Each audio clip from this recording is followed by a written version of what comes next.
Whew. Okay.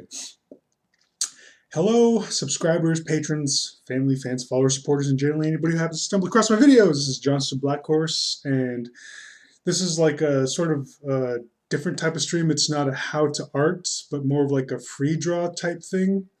And since I have such an extensive suggestion and request list on my Patreon Discord, I figured I ought to utilize this stream to start working on those as well. Not only how to art, but just kind of like do it on a whole like um, just just free draw type stream. So with this stream, I'm not gonna go into too much detail on how I construct things and just kind of like just go right at it, which is more or less how I do how to art drawing tutorials anyway. Oh my god. Black Horse, why do you attempt to structure these things? You have no structure whatsoever. Yeah, I know. But anyway, Rui Hashino has entered the room. She says boop. I boop right back. Cal Larkin says, yo! What's up, Cal? So on this suggestion art, I will be drawing my neighbor Totoro. And why anyone suggested this, I have no idea. And people have said maybe I should just draw like a Loli and like a Totoro type cosplay or something. Yeah, I don't know. Sakura Kinomoto has entered the room, says, please acknowledge me, senpai. I'm not that much of a senpai, I must admit. I don't feel like I have that sort of like senior, like a senior status. What was I trying to say? Seniorical? That I don't even think that's a word. You know better, Black Horse. Jeez. Anyway, I was playing around with this file earlier today, and like I had some. Oh shoot! I forgot to turn this view on. There we go. I'm sorry. So this is like my little bit of reference. So I'm gonna go ahead and just draw like maybe a Loli-esque figure, just dressed as my neighbor Totoro, maybe just kind of like in a somewhat of a pajama type fashion. I'm not sure. I haven't decided yet. I'll just get into it. Seniority. Yeah, seniority. That's the word I was looking for. I'm sorry. I've been drinking. I've been knocking back a few because it's Friday, and figured just kind of like do like a sort of like a drink and draw type deal because it's been a while, and do like a drink and draw suggestion art thing. But anyway, here's a file I've been working in, and I started sketching in this file like earlier today. So these are some of the sketches I was just kind of playing with. Um, but yeah, that's the only two. This one looks interesting. I forgot what I was gonna do with this one. I think this was gonna be another furry, like a Beehawk-esque uh, MLP piece, and I think I was gonna draw Rarity in this pose. Hold on, the chat's kind of going off. Sakura Kinomoto says, you actually were one of the first Western artists that I ran into who specialized in the drawing of cute things. Awesome. Sakura Kinomoto continues to say, so in a way, it's partially your fault. I started to art too. Sweet. Yes, blame me for everything. I can take it. And this sketch was going to be kind of like a sketch of like it's like a little silly idea I've had in the back of my mind for a while, called Secret Agent Lolita. So she was going to be kind of like a schoolgirl-esque type of assassin. So think of, I guess, Kick-Ass's Hit Girl, but always in the schoolgirl outfit. But the schoolgirl outfit that I had sketched earlier. Oh, actually, I could probably pull that up. Open. Let's see. Where, where do I have it? I know it's in scraps because that's where I keep all my sketches. just in my scrap folder.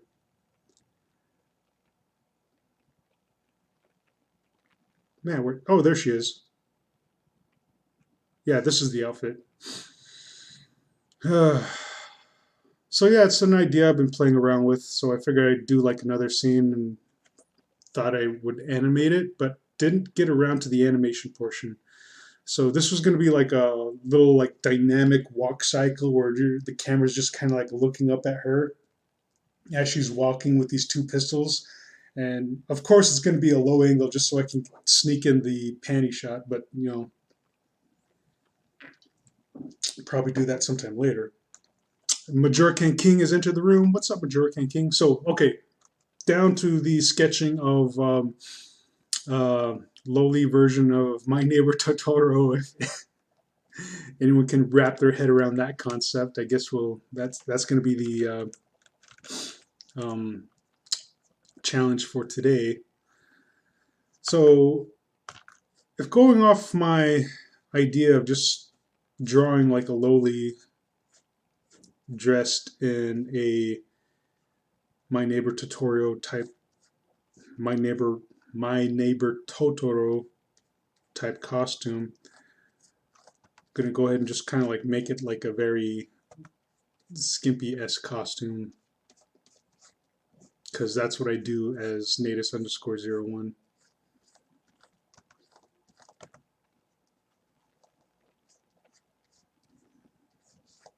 If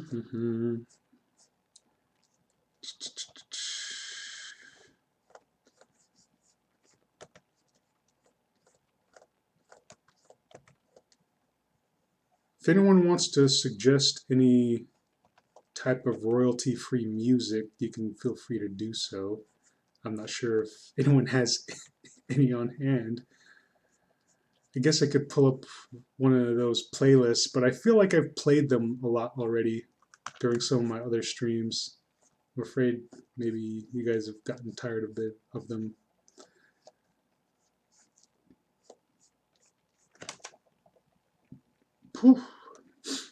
Sakura Kanmoto says, I thought you were going to ask for outfit suggestions and I was going to yell socks. Yeah, we can put socks on this one.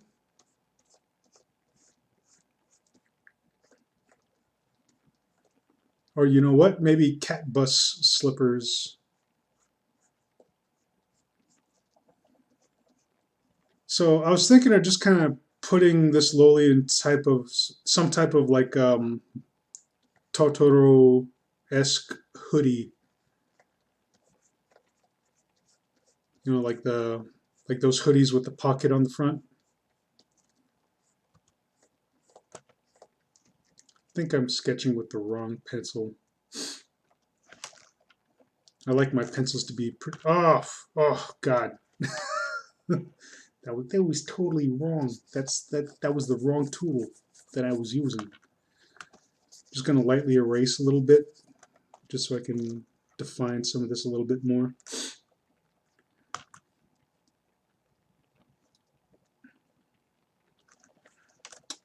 Turn the switches on.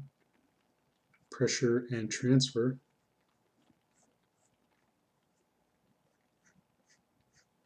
Oh yeah, I was supposed to think of like questions to ask you people. Was that for the last time I was supposed to do that? I just remembered it now. Oh shoot. Questions. I remember I was out on one of my walks and I was like contemplating, you know, like thinking, man, I gotta ask some of my followers and supporters questions to get to know them better. And I was trying to think of some, and I think I thought of a couple, but now they're just totally slipped my mind. Let's see. Questions to where I can get to know my fans, but yet keep them in a range where they're not fucking creepy. Oh, shoot. Let's start simple. What's your favorite type of, what's your favorite brand of cereal? I think would be a good place to start. My favorite, I think would have to be um, the, oh shoot, what, honey bunches of oats would have to be my favorite. And my favorite cereal back when I was a kid, my childhood cereal was the Ghostbusters cereal. Oh my God, it was that was delicious. Cal Larkin says pops, corn pops, corn pops are good. I haven't had corn pops in a while. Yeah. But I remember when I was a kid, I would like always whenever my mom asked me what cereal do I want to get, or like to ask me to go grab a box of cereal for myself to eat, and I would always grab that Ghostbuster cereal, and it came with like marshmallow, like ghost symbols. It was fucking delicious. Sakura Kinomoto says you made me look up this auction for one of the cells from the bath scene in Totoro. Sold for almost 27,000. Oh my god! Oh, I vaguely remember. I think I've only seen like My Neighbor Totoro like two times through all the way.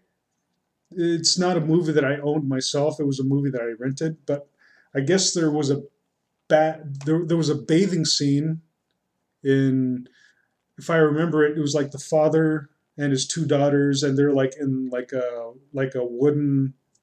type wooden type drum or something, and they're just having like a hot bath in there. And I guess the animated cells for one of the animated cells for that scene had sold for 27K. Jeevis. Majorca and King's favorite cereal is Reese's Puffs. Sweet. I've only had Reese's Puffs only like a few times. Um, my favorite prison cereal is let's see, is oh shoot, what is it? Bran Flakes, because that's the only type of cereal they have on the Chow line for breakfast. But I became pretty partial to it. You know what was weird is that the Bran Flakes smelled like a pet store. And you know how pet stores they smell like gerbil food or something like that. That's what the Bran Flake smelled like. And at first it was off-putting, but then when I got to start eating it, especially with the carcinogenic sweeteners and milk, it was actually not that bad. uh, Sakura Kanemoto says, "Do you even get a choice of cereal?" I think I already answered that. It's like, no, no, you don't. You only get bran flakes. But on the commissary, like they have different types of cereal on commissary that you can purchase for yourself. So you have like a small array of choices. You can still get you can get better quality bran flakes, or you can get frosted flakes, or like a sort of like a Fruit Loop type thing. Cal Larkin says prison puffs. Prison puffs, prison puffs. Eat 'em up, beat 'em up, beat 'em up, beat 'em up. Sakura Kinomoto says, now you know what it's like to be a hamster. Yes, I do. I do.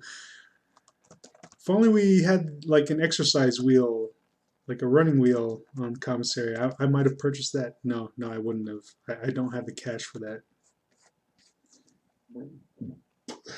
Sakura Kunamoto also asks, do you even want to know what they charge for the cereal in the commissary?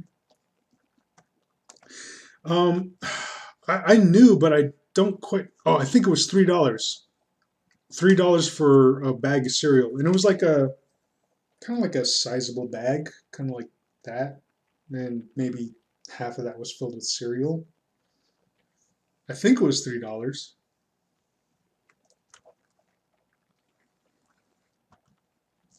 But you had bran flakes, raisin bran, Oh, you even had like uh, Cocoa Puffs, or not like official Cocoa Puffs, but like a type of Cocoa Puff cereal. But they were all knockoff brands and everything, like secondhand type, second brand names stuff and shit.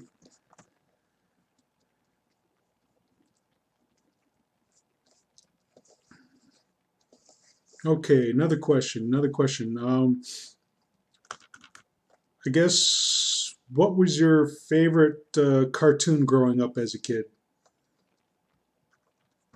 I think mine was the animated X-Men series because me and my mom both watched that.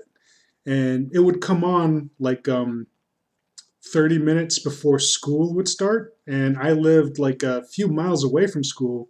So I'd sit there and watch X-Men with my mom. And then when it was over, I'd have 30 minutes to hurry up and run to school. And during some of the like even more awesome, more epic episodes, like my mom would allow me to be late for school just so we could watch that epic episode together, and it was pretty cool. It was fun. I'm glad that my mom was into some of the cartoons that I was into, like because we were way into X-Men when I was growing up. Sakura Kinomoto says probably Animaniacs. Any show that managed to get a joke about fingering Prince into a kid show deserves respect. Yes, yes.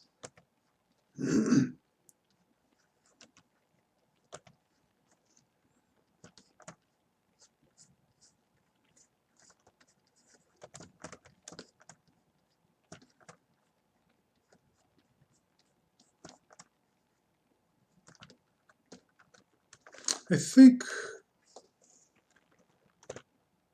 they slowly should have a head tilted a little bit more to the front. Yeah, there we go.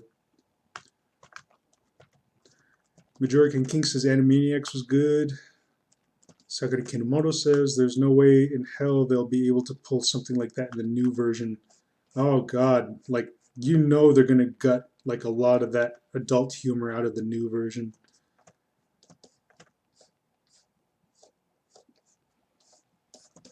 I'd be surprised if a modicum of that humor remains. Because everything nowadays relating to cartoons, it's like sure they let some stuff like slip by every now and then because sometimes I feel that censors don't really understand or catch some of that. But back in the day, like fucking Animaniacs and other cartoons such as that, like they were able to get away with a lot of like sly adult humor, and I think it kind of goes hand in hand with like yeah, kids can enjoy it and whatever, and what they don't understand, like the adults that have to sit and watch their kids and whatever and watch what they watch can also get a little chuckle and appreciate the cartoons that their children watch. But nowadays it's just like just a bunch of pandering garbage for the most part. I think I'm mostly thinking of like Disney cartoons, like back in the day when I watched Disney, like it really went downhill, and Cartoon Network as well.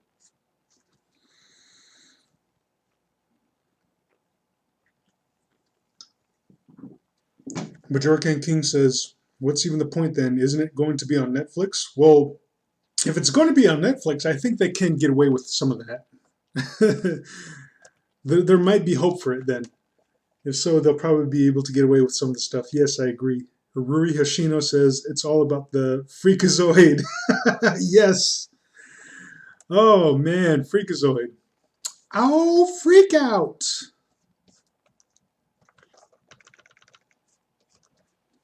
It was a very interesting, like Bruce Timm style type of animation.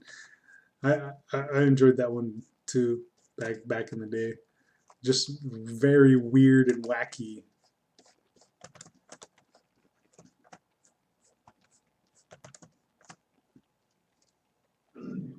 Sakura Kinamono says, "Yeah, but people are a lot more sensitive now." Oh shit! No, friggin' thank the PC culture for that. And I, I know I like say it a lot, but I do believe PC stands for protective cowards.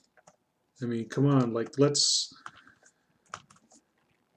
leave a lot of our stuff alone when pertaining to art and entertainment. You know,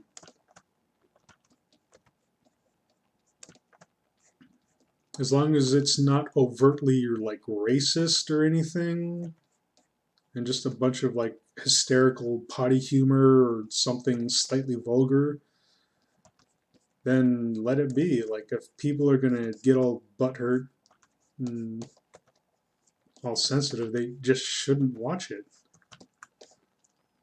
Oh, I'm losing the point of this this drawing. Okay. This hoodie's supposed to be looking like my neighbor Totoro, Totoro esque. So I got to get the ears in there, right?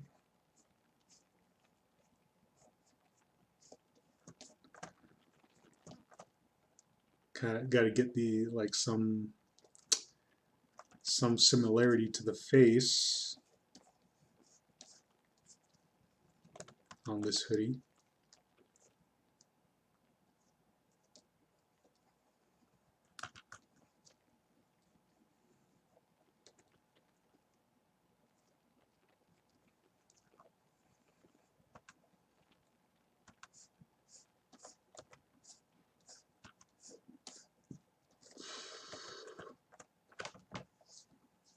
Sarkar Kunmo says if you made a joke like that now, you'd have Twitter a Twitter mob at you. With some of the stuff I draw, I'm surprised that I don't have a Twitter mob after me right now.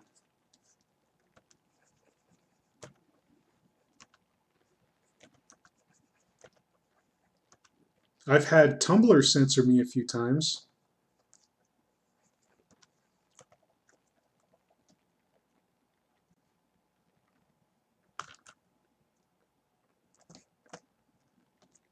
But that's about it.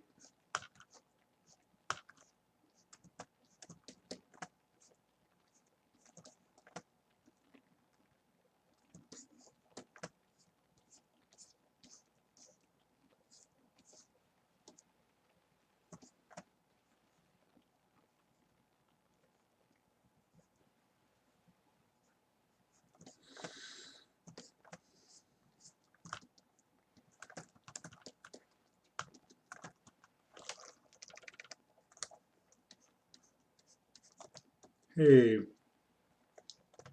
know what? What if this was like somewhat of like a non-swimwear bikini type pajama hoodie? There we go. What if that was a thing?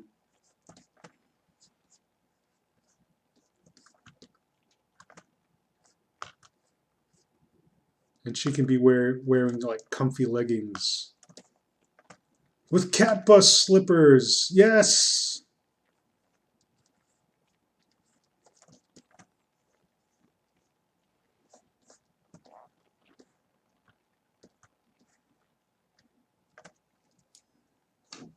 Cal Larkin says Tumblr censored everything. Tumblr is lame now. Yes, it is.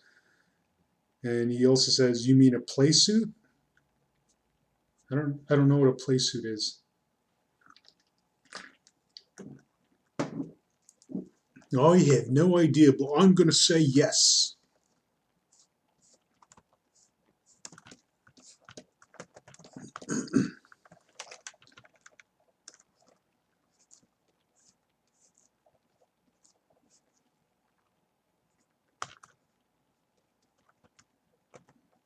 Hmm. I was thinking about kind of like doing a doing like a nose that kind of harkened back to the style I used to draw in. I think I'll just do one of the noses that I draw nowadays.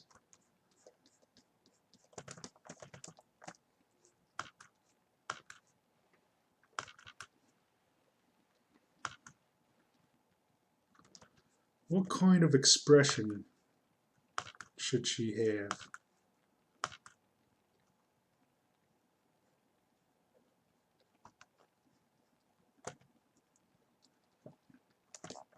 Maybe just a cute little smile like that.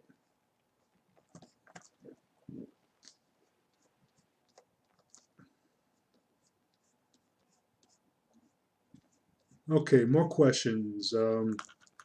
Did cereal, we did cartoons.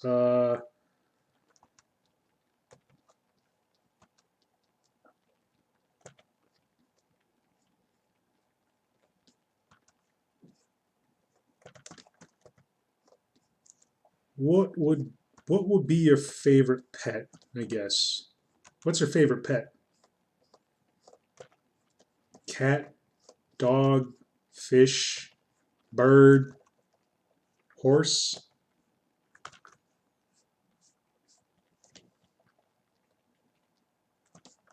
Cat dog.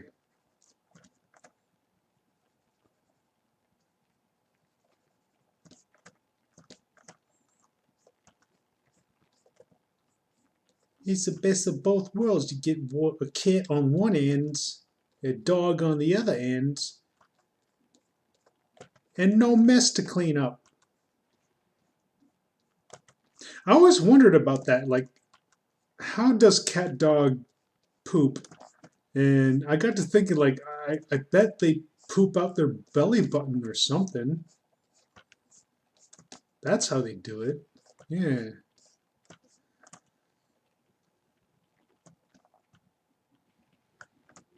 The Jerkin King says cats are pee good. What's pee good? They're good at peeing. They pee very well.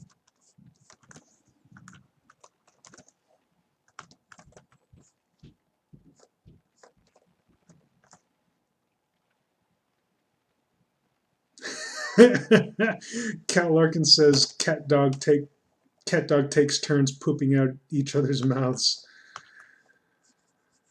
I guess that works too.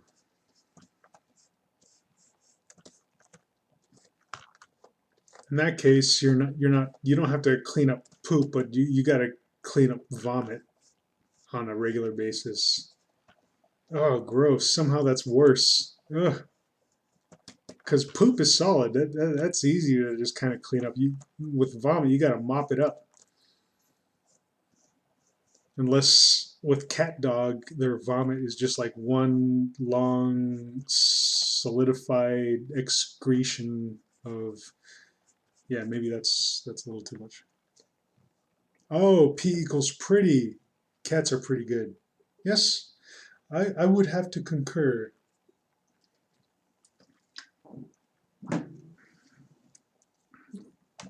Cat Larkin says gross. I believe that's in response to my vivid detail of my theory of how cat dog excretes feces through feces like vomit. Kind of like that South Park episode. Yeah.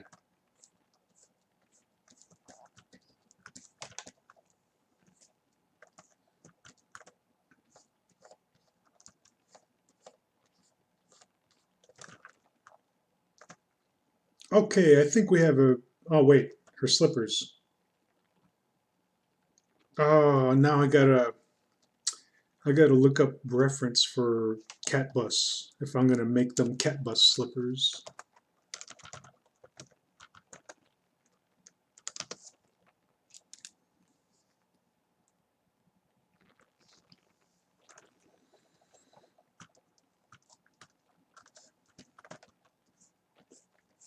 Had to close the or put the chat window in a different window I'm not going to be able to see what people are talking about because I'm sketching cat bus slippers.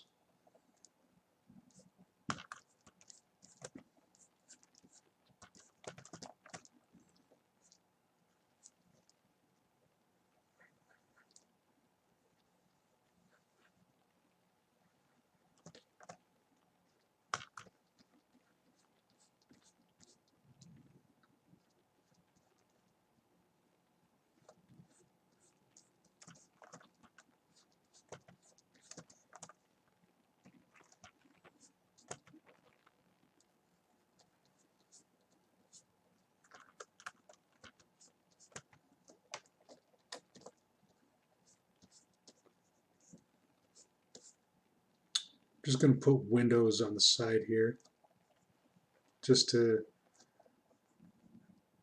drive that point home that it's cat bus.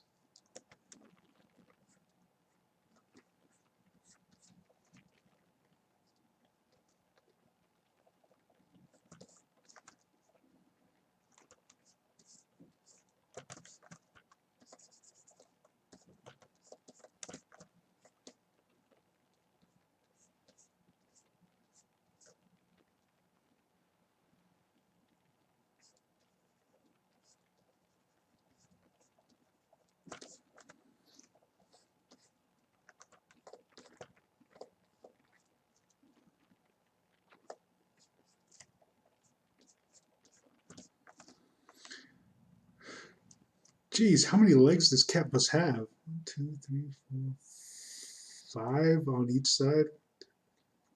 6. No, 5. There's like a solid piece of animation here. 1, 2, 3, 4, 5. Oh, 6. Sometimes it's 6, sometimes it's 5. Oh, wait. Okay. Yeah, I guess it's 6. Yeah, one of the legs were covered by another leg. A different animation or a different cell. I was thinking like I can't draw like cat bus slippers without like all those legs. 4, 5, 6. These are some pretty snazzy slippers. Get the whiskers in there just because. Oh wait.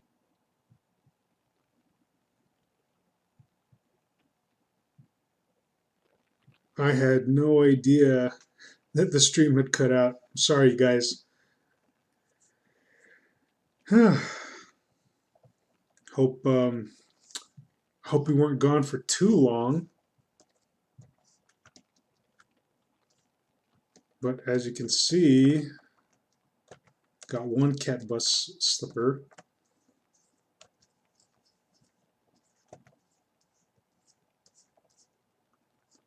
Let's do the other one.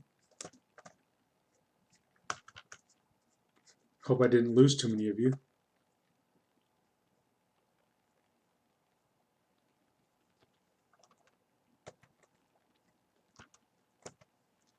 If I lose connection again, those of you who are on my Discord server, you can message me anytime. Like any message from you will chime in, get my attention, and I'll check to see what the problem is.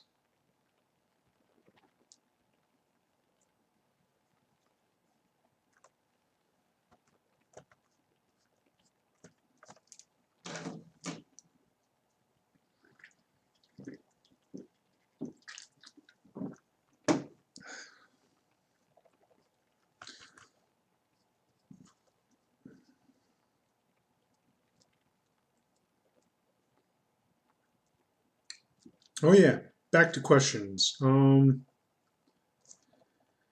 Let's see.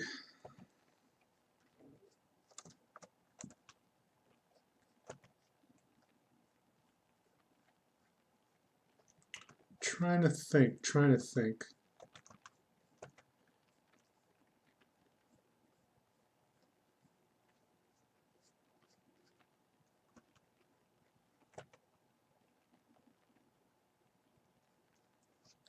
I'm drawing a blank.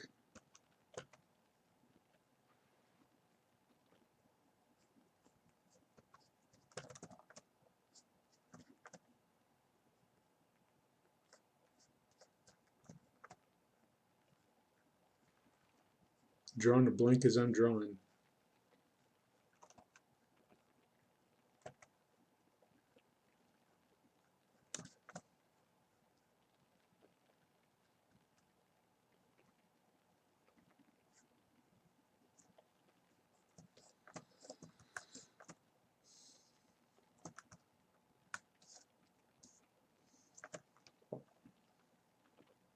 Okay, cool. I think we got a good base sketch to work from. So I'm going to go ahead, take the image, increase the image size so we can get a higher resolution. Let's go ahead and go full 300. Whoa, oh my God. Trying to think. Um, what's your favorite movie of all time?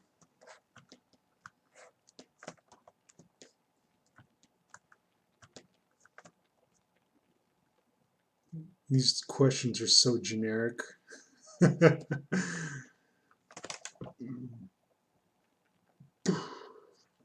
Trying to think of my favorite movie.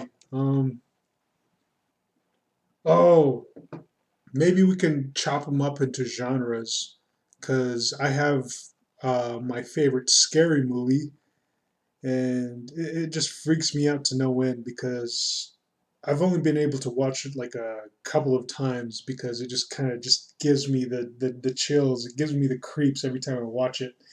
But it's shoot, what was it? I believe it's one of the Hellraisers, and I think it's Hellraiser Bloodline, but I might be wrong on that.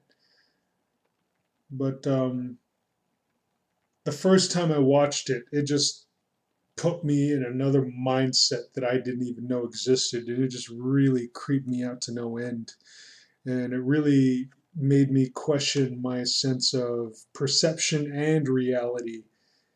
And it put me in a totally different mind space that I was not comfortable with. So after I returned it, I spent a lot of time just trying to come back to normality by like occupying myself with like happy things, things that I found enjoyment in. Because after that movie, it just it just changed me in a way.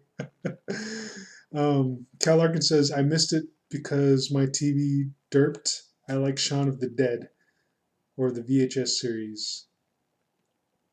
Oh, and the VHS series. There's a Shaun of the Dead series? Really? What?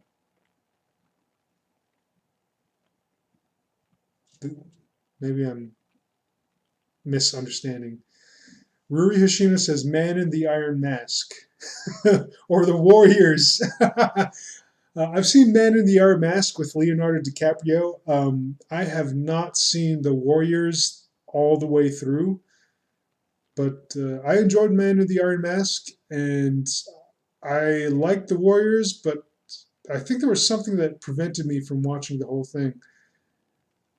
Like I had to go and do something else, and it was on TV or something, but maybe I should take the time to rent it and just watch it. Um, oh, Cal Larkin says the movies VHS. Oh, yes. Yeah, those movies are pretty freaking trippy, like VHS 1 and VHS 2. I'm not sure if is there a 3? I don't know. But yeah, yeah, come to think of it, one of those VHS movies like put me in that whole other like mindscape type thing. Not in the sense that it made me question my reality or whatever, but just really put me in a place where I was just really uncomfortable. And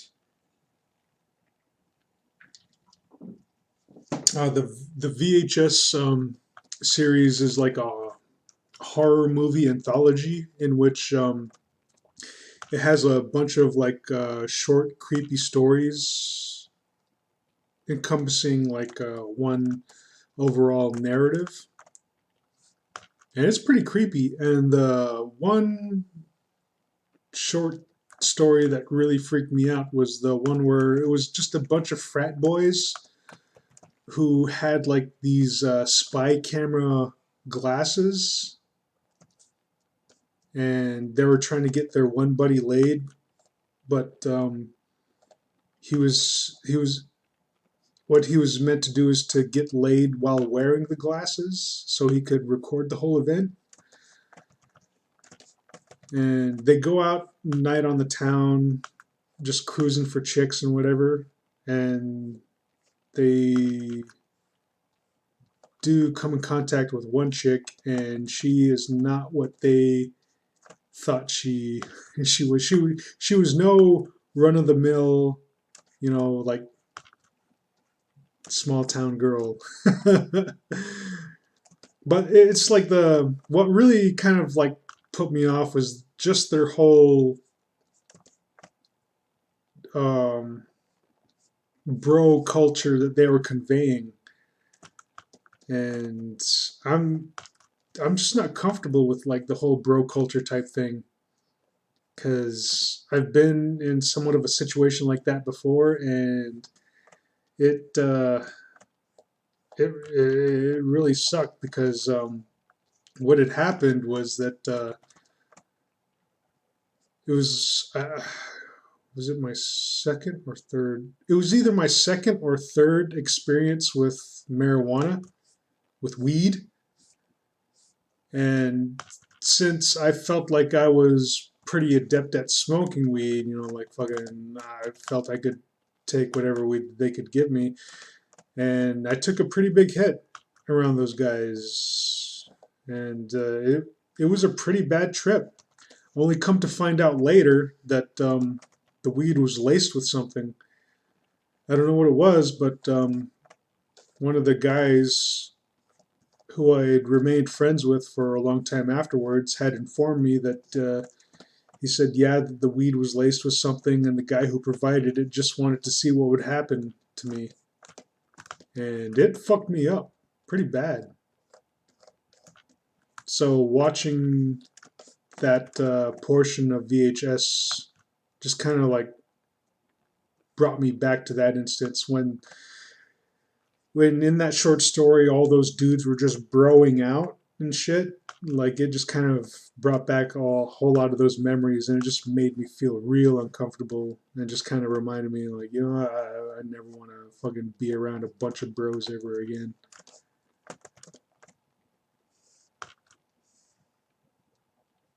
It's like not to say that I don't want to hang out with a bunch of dudes and just like have fun, drink a few beers, and just shoot the shit.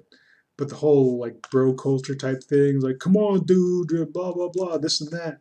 Yeah, you gotta do it because you're a man. Oh woo, yeah, let's get wasted, dude, and just fucking crush a bunch of. Can't get. I don't want to get too vulgar. Sometimes I get vulgar, but then sometimes I can stop myself. But I hope you guys can understand what I'm saying. Uh, let's see. Cal Larkin says the one with the succubus got me good. Yes, that's the one I'm talking about. It's the one with the succubus where all those bros are broing out and like fucking that she creature just fucking tears the shit out of them. And Rui Hashino says, ooh, and possible Amadeus. I gotta watch Amadeus now because Rui Hashino keeps bringing it up. Me and Rui Hashino like chat all the time on Discord, and we were talking about several different movies, I think earlier today or maybe even yesterday. But Amadeus was one of the titles, and I gotta check it out. And Chibi Chuck says, dude, weed. Yes. Ryushino says, I miss Tales from the Crypt. Yes. That fucking freaked me out as a kid. Oh my god. Just the title sequence alone was enough to make me like fucking like running to the next room. But I loved the Crypt Keeper. Even though he creeped me out, he was just so entertaining to watch in his macabre, creepy demeanor type state. It was just, oh god, it was just so fun to be creeped out by that show. Majorcan King says, "Yeah, I'm not into the whole bro culture either." Yes, yeah, good for you. Yeah, bro culture. I think bro culture is somewhat, for me, I find it somewhat toxic because it's no bueno for me. It left me with a bad experience. Cal Larkin says the Crypt Keeper. Ugh, exactly.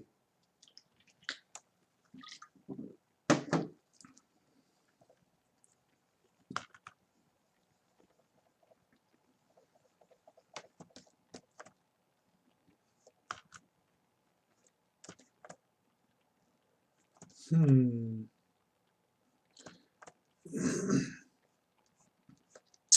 What other questions?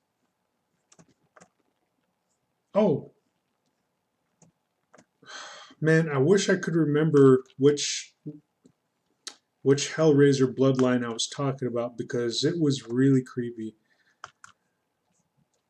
And from what I understand, I guess it was a throwback to, like, with the structure, it was a throwback to how the first one was structured. Just going over, like, the story of one man and his sins and everything, and how those sins come back to haunt him and all that stuff. It was really creepy. Chimichuk says, not really horror, but I really like Blade 1. Oh, yes! I like me some Blade. I like Blade 1. I really enjoyed Blade 2.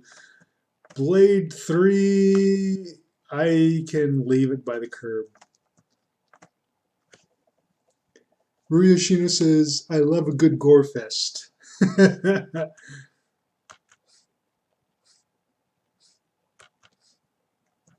Like The Thing and The Fly. Oh my god, The Thing. Oh, that was awesome. I enjoyed The Thing too, or not The Thing 2, but the Thing prequel.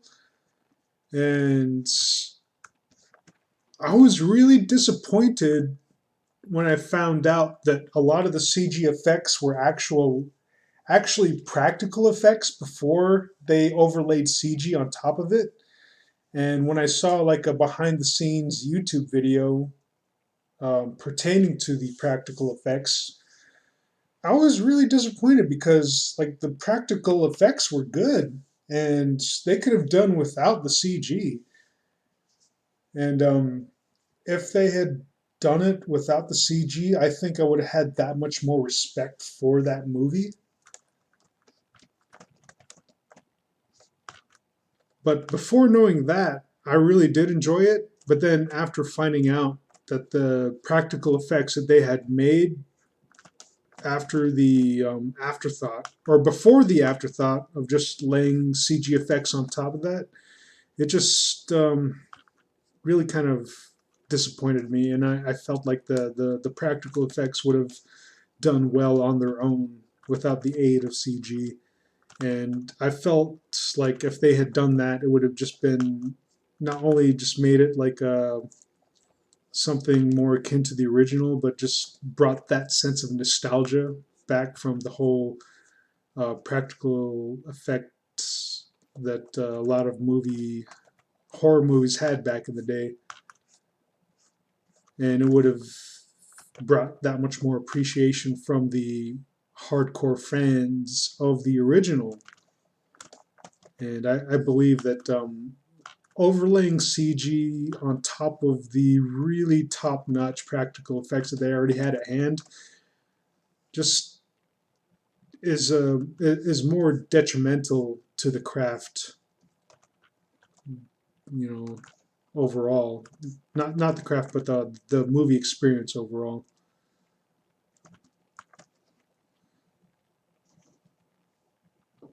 Let's see. Cal Larkin says they are bringing Blade back supposedly.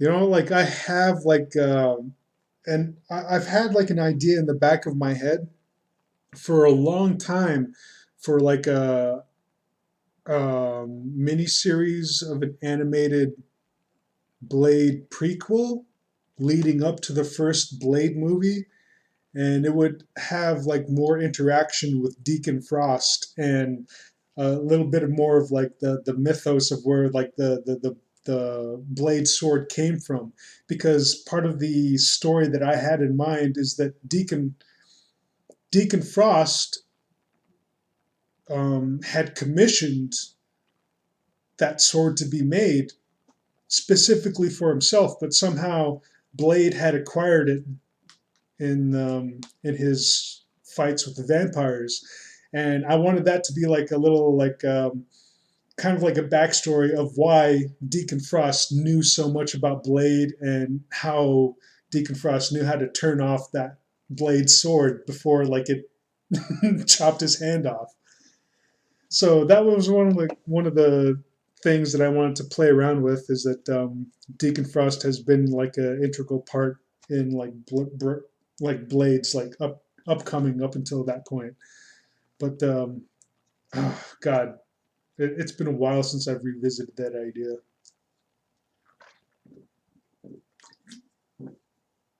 Ah, oh shit, the friggin' chat is going on. Hold on. Rui Yoshino says it's all about dim practical effects. Yes, love those practical effects. Cinematic masterpiece equals maximum overdrive. Oh man. Oh yes. Oh god. I love maximum overdrive, like due to the like the eerie sense that like the all of man's machines are turning against man and just slaughtering them. That aspect is pretty cool, but also that the whole movie just seems to be like a kind of like a vehicle for uh, the AC/DC album that they were blasting through that whole movie. And I love the whole like aspect of the whole AC/DC thing, just pertaining to the Maximum Overdrive, um, like man versus machine, where the whole what the whole AC/DC song "Who Made Who," and it was just like pretty freaking awesome. Um, Carl Larkin says, "Now that I think about it, would that be a Totoro romper?" You know what? I guess so. Oh, hey, there's my little brother. He says, "Y'all speaking on my man Wesley Snipes or the comics?" Yeah, we're speaking on Wesley Snipes. I was just talking about the the animated miniseries concept that I had for like a Blade series leading up to the first Blade movie. If you want to hear it all, well, if you want to hear some of the parts that I was talking about, I guess you can watch this video later. Chimichuk says, "No, Wesley Snipes worries me." Rui Hashima says, "I love me a good cheesy B movie." Yes, cheesy B movies are good too, especially when they have extra cheese. Can't watch Maximum Overdrive without headbanging. Yeah, hells yeah. Rui Hashino is my type of lady. I fucking love her.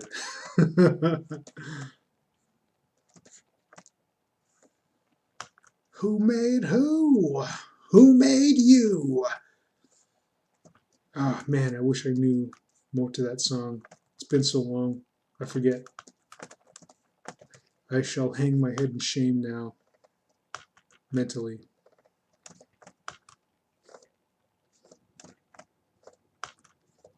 I'm so ashamed. Okay,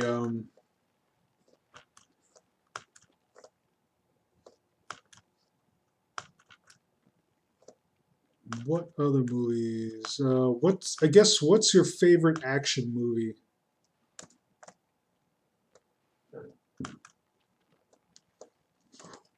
I guess Blade is already out there, so we don't have to discuss that one.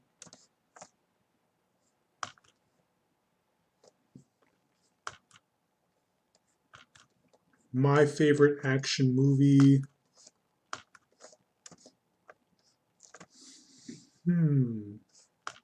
Trying to think. Oh shit! Rui Hashino says Starship Troopers or Aliens. Oh man, those are both good.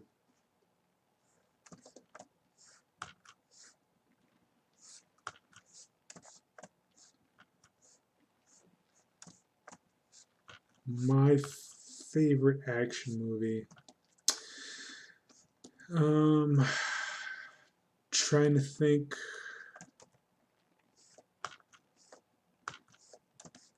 Action. Action.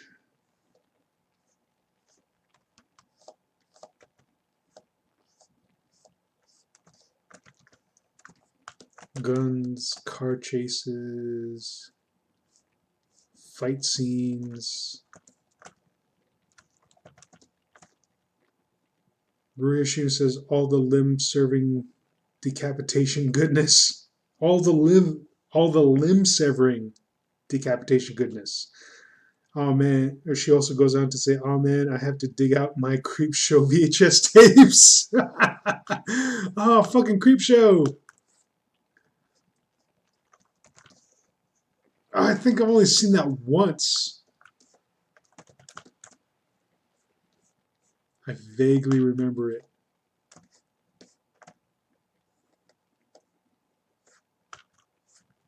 But that's horror. That's horror. Scary movie stuff.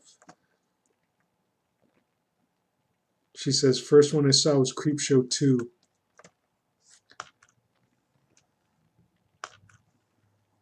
Which is the one that has the Native American wood carving that comes to life and kills those punk kids after those punk kids rob the convenience store and killed the couple that ran it?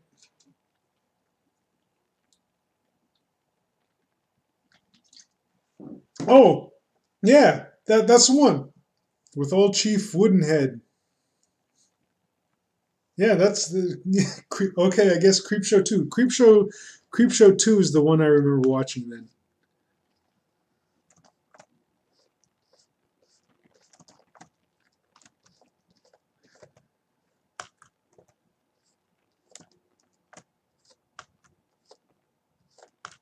He kills like this Native American statue comes to life to bring retribution to a bunch of like punk teenagers who had killed like the shop owners of the shop that this statue was standing um, out in front of. And what I thought was interesting is that one of the punk teenagers was a Native American punk teenager who wanted to go to Hollywood and become a famous Hollywood actor simply because he had long, luxurious hair. But in order to get the money to go to Hollywood, he killed the shop owners of this trading post. And out in front of the trading post, there was like a Native American carving that they would call like Chief Woodenhead. And after the deaths of the old couple, the Chief Woodenhead came to life and wreaked deadly retribution against these punk teenagers.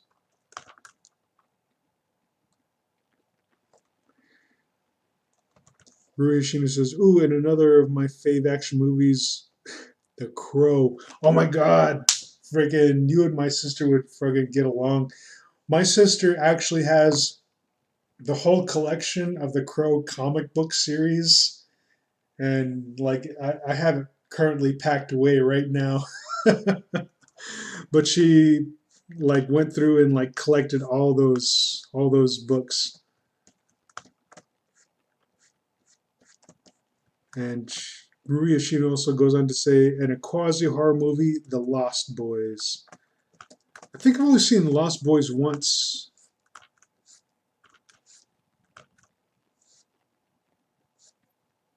I think it was.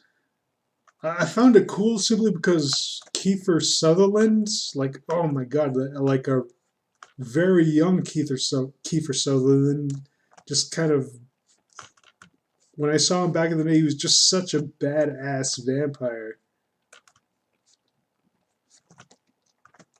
He's so wicked cool.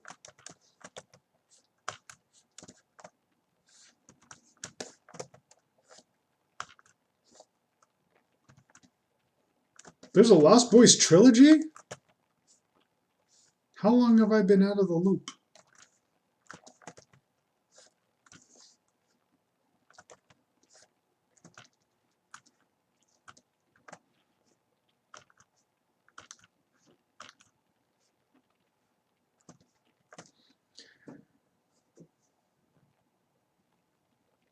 Rui Yoshino says, okay, question for the artist. Favorite childhood movie?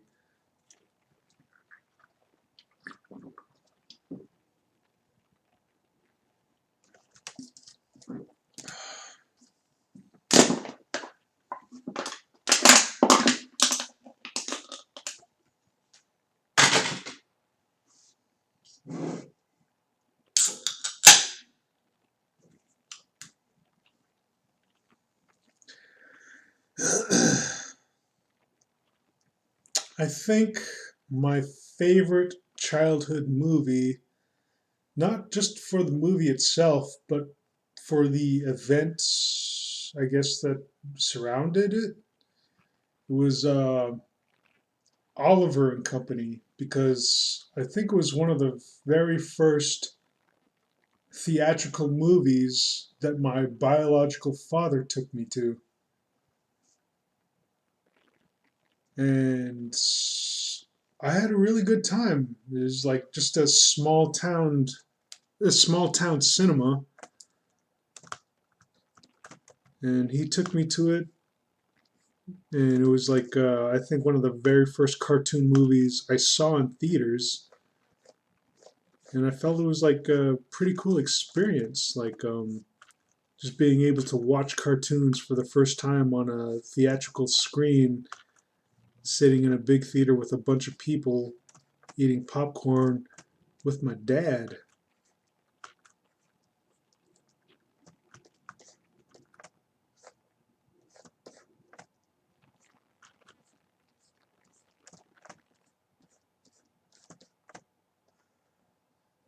Why should I worry? Why should I care?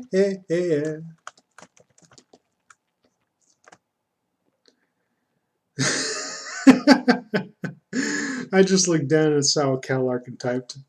He typed the same thing. Rui Hashina says, I'll take the Goonies for 500, Alex. Oh, the Goonies was pretty good. You know what's funny is that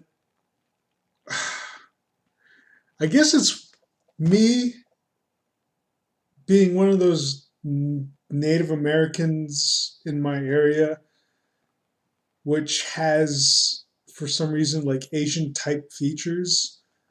Like a bunch of the school kids, simply because I looked somewhat Asian, would call me like the kid from Goonies and call me famous guy or whatever. Even though obviously I'm not that kid from Goonies. What was his name? Data. Data. They thought I was Data from Goonies. Well, I'm pretty sure they didn't think I was Data from Goonies, but simply because I have more Asian features than some of the Native Americans in the area. They would just, I guess, in a way, joke around that I was Data from Goonies. Let's see.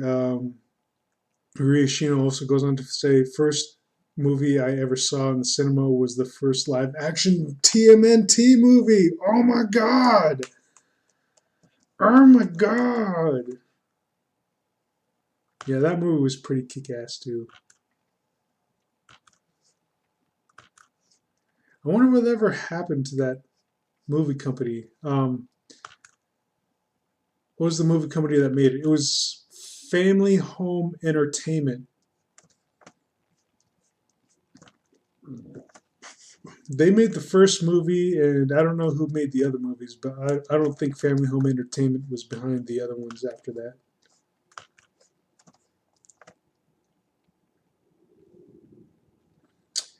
Ryushina says Data is the one. Ryushina also says could have been worse. They could have called you Short Round. Oh man, that would have sucked. Oh, I'm glad my schoolmates were more fans of the Goonies than they were of Indiana Jones. Then I would have just been called Short Round all the time.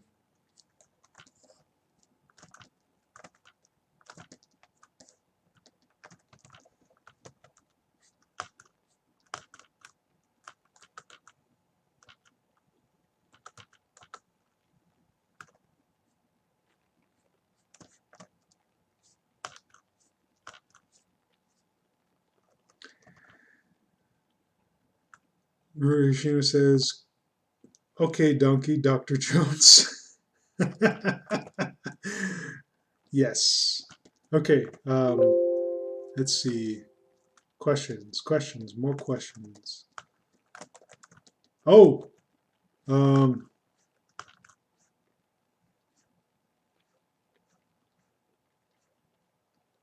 how about video games?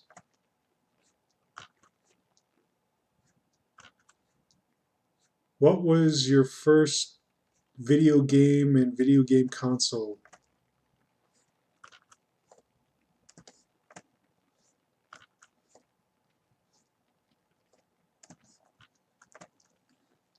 I guess for me, the first video game I remember playing was actually an arcade game, and it was like vector display type tank game. I can't remember what the vector display was called. Um, Shoot, what was it called? I believe asteroids use the same type of vector technology. Like a lot of video game screens that you see, they use like pixel technology, like pixel mapping. But there were like few video games back in the day that would use like a vector-based type display system where you would get like clean and crisp lines, especially when like trying to display like 3D type graphics. And I remember way back in the day when, shoot, I was still a toddler, I believe. I was that young and playing around in arcade um, we were in the movie store in like a little arcade room, and my mom was just kind of carrying me around and just like letting me play like a lot of these arcade machines.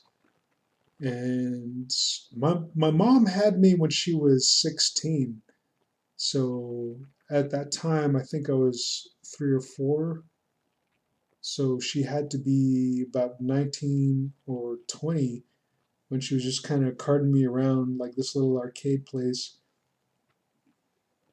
And I wanted to play this like this like cool like tank game, and you had to sit in this chair and just like play around with these controllers and like shoot these buttons to like shoot at the other tanks in the game.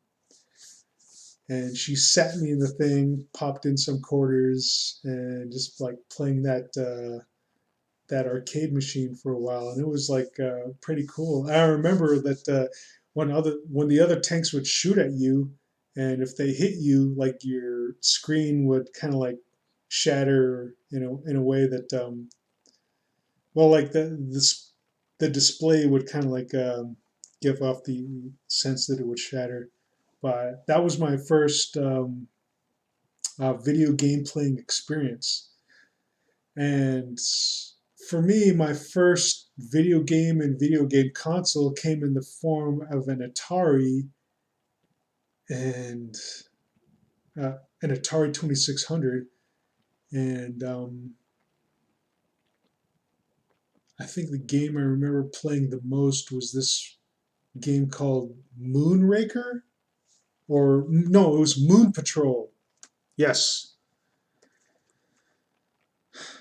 Moon Patrol and the Atari 2600. That was my first console. No, wait. I also had Dig Dug. Oh my god, I played the hell out of that thing.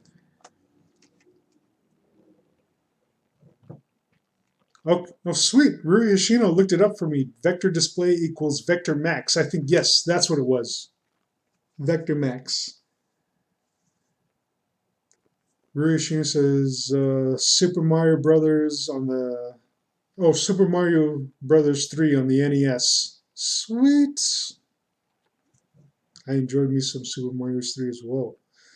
Cal Larkin says the SNES Donkey Kong Country. Awesome. Vectrix! You know what? Yes, it was Vectrix. Vectrix is the technology. Rui Yoshino says vector display equals vector max or Vectrix. And I believe it was Vectrix. Majorican King says, I think my first game was the first Final Fantasy. Oh, wow. Rui Yoshino says, okay, question. First music album you ever bought? No! No! No! You did not ask that question. That was one of the questions I was going to ask beforehand, but I didn't want to ask it because I knew I would be embarrassed. Because the first music album I ever bought is such an embarrassment. I don't want to say it. I don't. No, because it's not cool. Don't. No, stop. Don't ask me.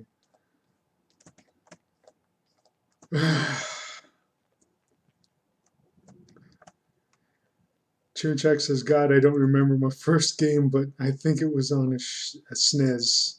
Cal Larkin says, I defer. Rui Yoshino says, age 5, I bought Dark Side of the Moon and Bark at the Moon. Oh my God, that's so awesome. Rui Yoshino, why do you have to be so kick-ass? Oh God. I don't even want to say mine now. It's so bad. Oh.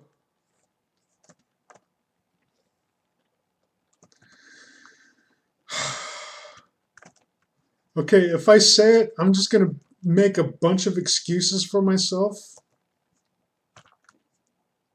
Because I grew up in a very, like, awesome music-deprived household. And it sucked. Well, like, the household didn't suck in and of itself, but the music taste sucked. Christina Petrov has entered the fray. I might have been drunk. I might be drunk, but I think Christina Petrov is like, I believe this is the first time she's entered the chat. Cal Larkin says, yep, forget me saying mine. Put me to shame. Rui Yoshino says, say it. Okay, fine. The first album Well, I didn't buy it, but I had my mom buy it for me. Ah, shit. The first album I had my mom buy for me was a Chipmunks album. There, I said it. And this is around the time because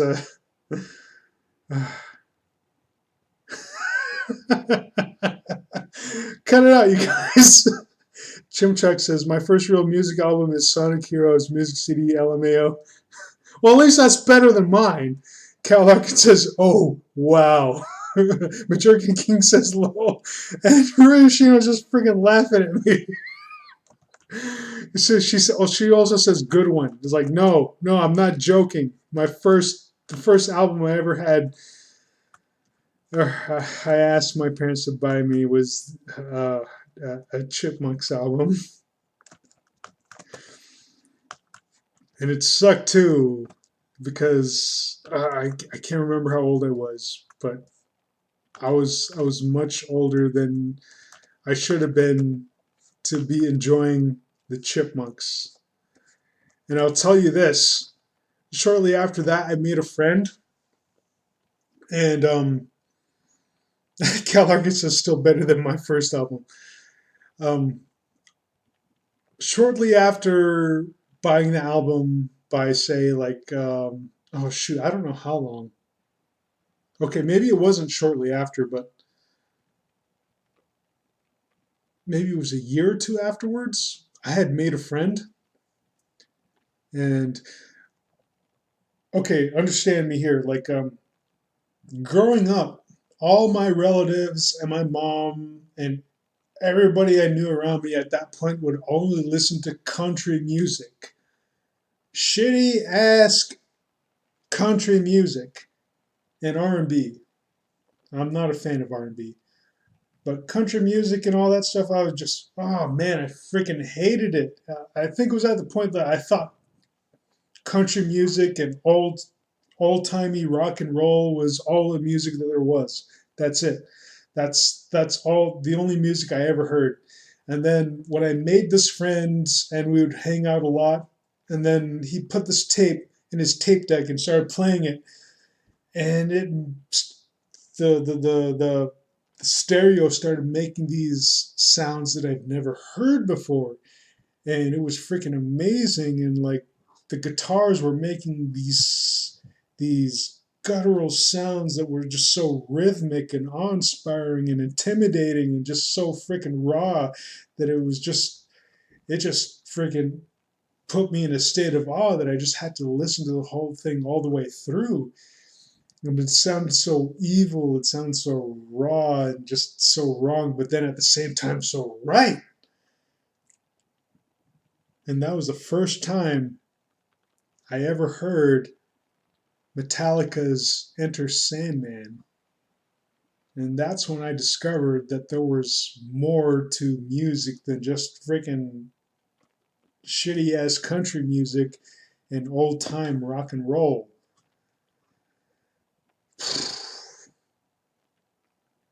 In some ways, I was pretty deprived as a kid. Oh, oh my God. Oh. Majorcan King says he was 20. Oh, you. Screw you, Majorcan King. No, not really, but you know, like I know we're just playing around. Majorcan King saying he's 20, which pertains to my comments. Like, I don't even want to say how old I was when I purchased, or like when I was saying, like, I was older than I should have been to, like, appreciate Chipmunk, a Chipmunks album.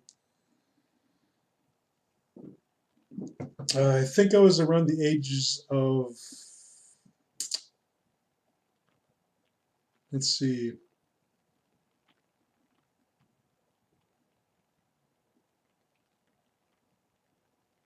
ah, shoot, how old was I? I think it was about 10 or 11. Yeah. Ugh. Cal Larkin says, if we're talking first album received, it's kind of cheating. Mine was John Mayer Continuum. I have no idea who that is.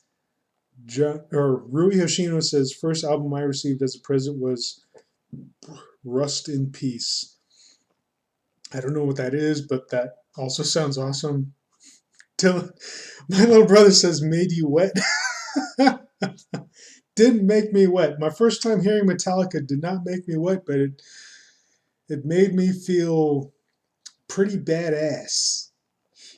It made me feel like I conquer the world. Cal Larkin says, I can relate. My mom loves country. Country? It's so embarrassing and way out of left field. Rui Ashima says, yeah, we don't speak about country around my dad. Well, your dad sounds pretty kick-ass. He deliberately spells it without the O.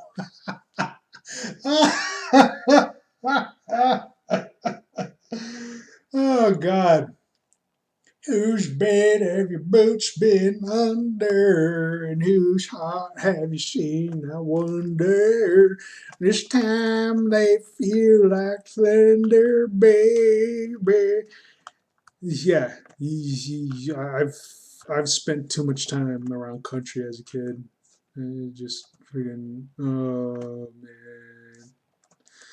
man. My little brother also says it's okay to be it's okay to be open about it. uh, yeah, yeah. Cal Larkin says John Mayer waiting for the world to change. It's still not ringing a bell.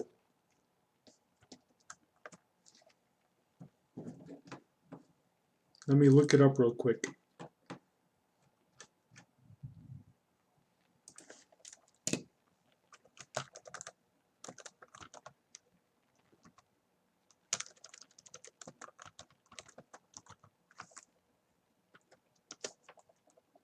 Waiting on the world to change.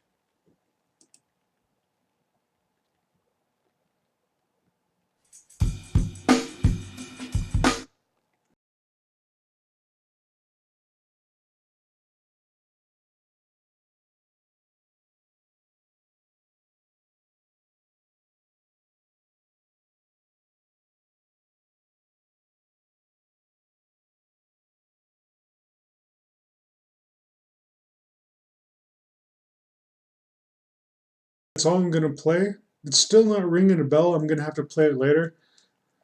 I didn't bother playing the whole thing because I don't want to get a copyright strike. Still not sounding familiar.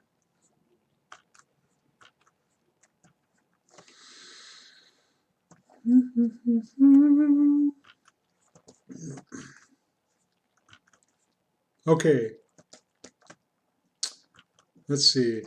Another question. Kellogg says country lyrics. My tractor broke down. My dog shot. I'm all out of whiskey.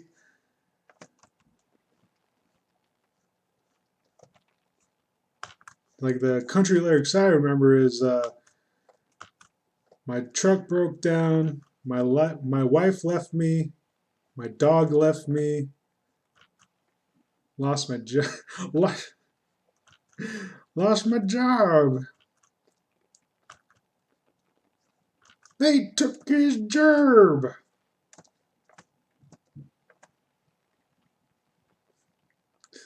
Rui Yoshino says, out of whiskey? You fiend. Never run out of whiskey around Rui Yoshino. If you run out of whiskey, you better make sure you got some brandy. Wait, isn't that them saying things? I don't know. I don't know. I don't know my liquors.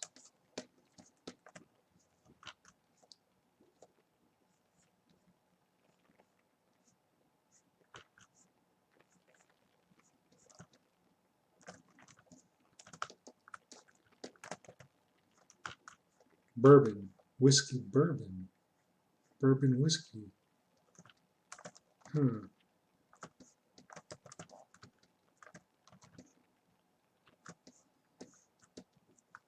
Okay, how long have we been going? An hour and 25 minutes. I better get this done pretty quick.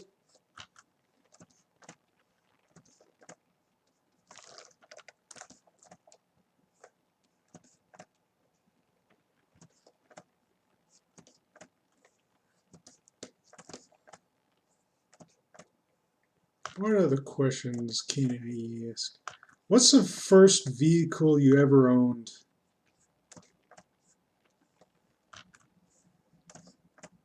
Mine was a Ford Ranger.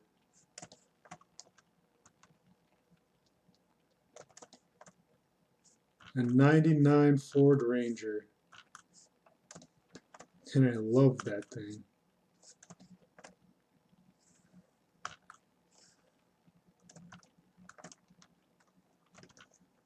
Unfortunately, I had to give it up because on one of my trips to visit my girlfriend, who is now my ex, I had run over a street cone thanks to some unannounced road work.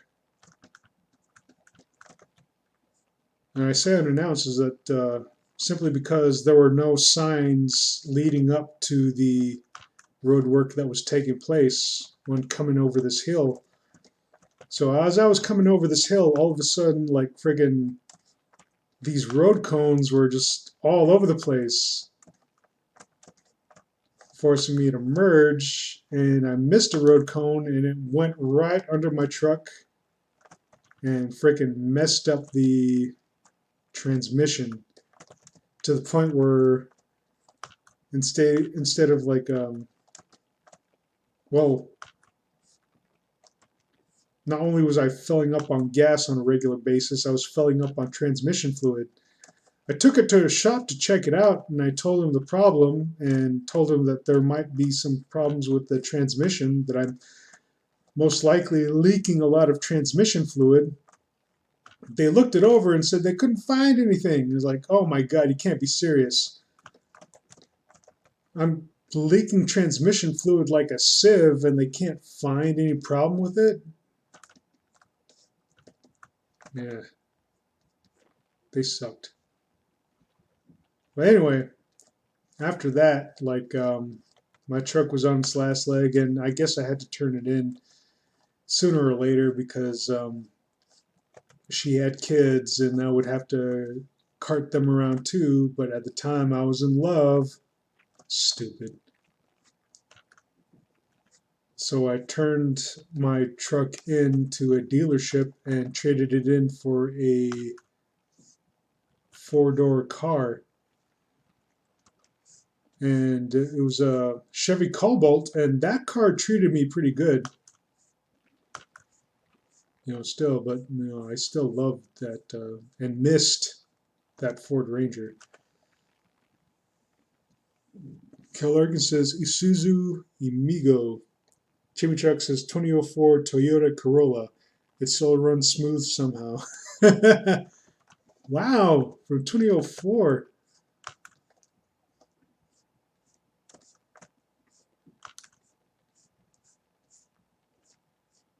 It's doing pretty good.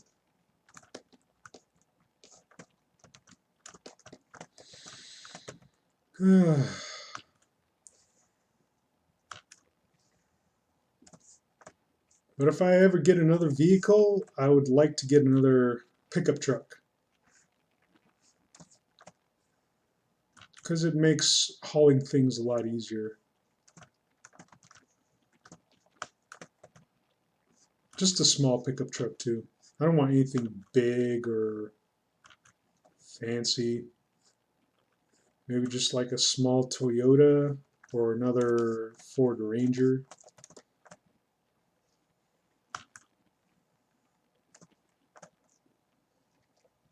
Cal Larkin says mine was my mother's, 97 I think. Died trying to make it up a hill one winter. Oh no.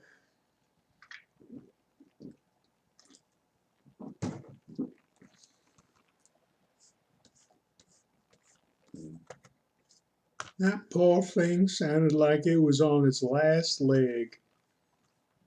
Oh shit, my Chevy Cobalt. Even though I like my pickup truck, that Chevy Cobalt treated me pretty good. And it sucked that I had gotten into a car accident with it. And this was after my whole breakup with my ex, which was pretty shitty. And of course, she was like extorting me for X amount of monies over the time I was suffering from all that bullshit. And it was, thank goodness, it was like this accident happened or occurred during one of the rare times. At that time, I was broke and sober. And what had happened was that the events that had transpired was that I was at this four-way stop. And I was kind of stuck behind this other truck that was really going slow and making this slow ass left turn. So I was right behind the vehicle, and I had come to the stop line, but I was still waiting for this truck to like make this slow ass right turn. And as I'm waiting for this truck to make its turn, I'm the next guy to go, right? Because I reached the four-way stop before anybody else. But then as this truck is still making its turn, I don't know why it was just being so fucking slow. This other pickup comes along. And as this truck is still going, making its turn, this other truck is still waiting. And finally that first truck clears the four-way stop. So I'm thinking like, okay, I'm next to go, but this other truck is like right there, and I don't know if that other truck is gonna go because fucking I was waiting for this other truck to clear.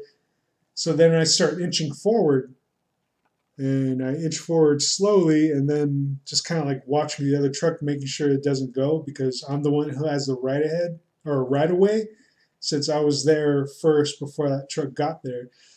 So then, okay, like this other truck's not going. So I start moving forward. And just as I'm right in the middle of the fucking intersection, for some reason that truck floors it and starts coming at me really fucking fast. So I, like, seeing this truck just kind of like jump forward, I freaking slam on the accelerator and just start speeding like the rest of the way across this intersection. And if I hadn't, that truck would have hit me dead on, right in the middle. But since I like punched the accelerator, the truck hit my tail end right on my rear right wheel, and it freaking sent me into a spin, and it spun me all the way to the other side of the intersection. And it was pretty like crazy because I came close to freaking clipping this other vehicle that was like right there waiting on the other side of the intersection. And I don't know what was going through that other driver's mind. Like it was, it was a woman driver, so I assume that she was too busy like either texting or dealing with her makeup or something. And she was dressed in a fashion that made me think that she was on her way to the gym. So I don't know why she wasn't paying attention, but I was right there in the middle of the intersection when she freaking gunned it. And where she was going, for some reason she was in a hurry. And fucking she hit me, and that's what happened to my Chevy Cobalt. And I had to fucking what really sucked about that is that I was just a few payments shy of paying that thing off. I was just a few payments shy, and that thing would have been mine, pink slip in hand. Just fucking all I would have to worry about was just upkeep and keeping the thing full of gas, and that would be it. I would no longer have to worry about car payments or whatsoever. But friggin' bitch hit me in a four-way when I had the right of way and totaled my car. And it really fucking sucked. So after that, I didn't want to have to deal with another set of car payments, so I bought myself a bicycle, and I've been biking ever since. Uh, I bought myself a bicycle with the insurance payout, and believe me, she had to pay out because after the whole investigation and all that bullshit, it's like the insurance companies ruled in my favor because she fucking T-boned me. And I'm pretty sure she's the individual who egged my freaking patio window this one time. And I wasn't even aware of it. Anyway, oh yeah. Uh, Christina Petrov says, get a dirt bike. Jimmy Chuck says, Tacoma truck sounds good right about now, but I want a Subaru car. I blame the Gran Turismo games for giving me that urge. Rui Ashino says, I was going to inherit my dad's 86 Camaro RS.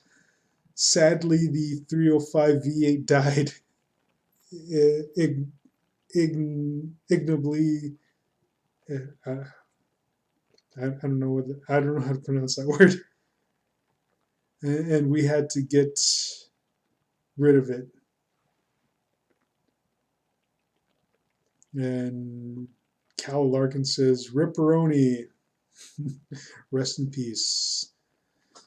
Christina Petrov says, damn car thoughts. I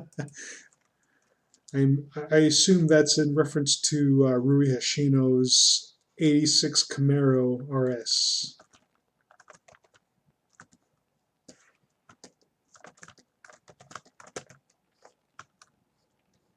But yeah, I think the next vehicle I'm going to get is just going to be another small pickup truck.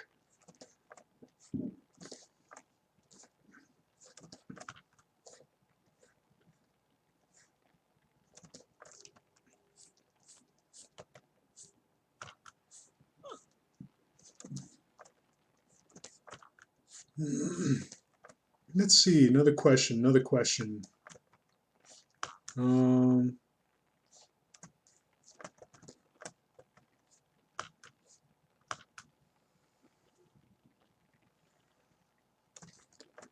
I'm trying to think.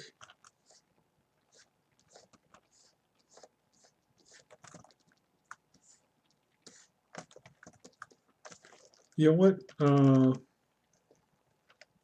We must take a restroom break, so I shall BRB. Until then, I guess you people can ask me some questions. I don't know.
Ain't no sunshine when she's gone.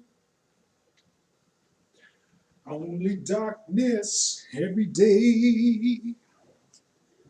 Ain't no sunshine when she's gone. 'Cause when she's gone. Wait, no, that's not how it goes. Ah, shit. Oh well. Oh shit. Christina Petrov. Um, hey, what are your favorite TV shows? Because mine is Breaking Bad.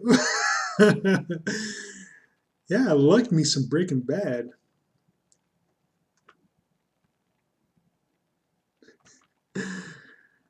Let's see. Control Z, this BRB. Control Z, the BRB. Christina Petrov says, hey, left, let's find the lowly stash. Oh shit, never mind. Act chill. Game of Thrones. Ruri Yoshino says Game of Thrones. Oh man, everyone's been raving about Game of Thrones, but I haven't given myself a chance to friggin' check it out. Um, just because I feel like I'm so far behind the times that, I don't know. There's just so much work just to watch it.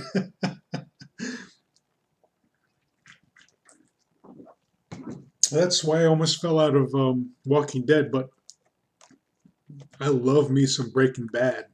You know, I haven't picked up Called Saul yet, though it's still available on Netflix. I should probably start checking that out. Maybe I'll check the first episode out this weekend. I don't know. Cal Larkin says Adventure Time was my favorite cartoon show up until season 3. Aw. Oh man, Adventure Time. Like fucking just catching up on that whole series and then watching the series finale just very recently. Like fucking this the series finale really caught me right in the feels. You know, I had to take a walk for a little bit just to enjoy the sunshine in life for a little while.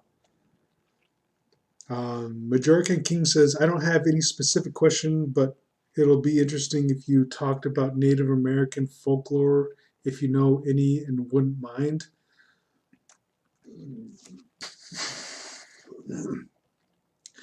I grew up very non-traditional, mostly because my mom kind of kept me away from like learning the native or my native language in hopes to have me grow up successful off the reservation, which sort of worked. But thanks to the feds, fucking feds, I should run for president. I'm going to run for president. Vote Johnston Blackhorse for president. I'm gonna change a lot of things. Change the laws. Fucking drain the swamp for reals. This time, you know, as opposed to some of the previous candidates who have promised to drain the swamp. I'm going to do it for reals. Cal Larkin says, yeah, it is. So many characters, much incest and death.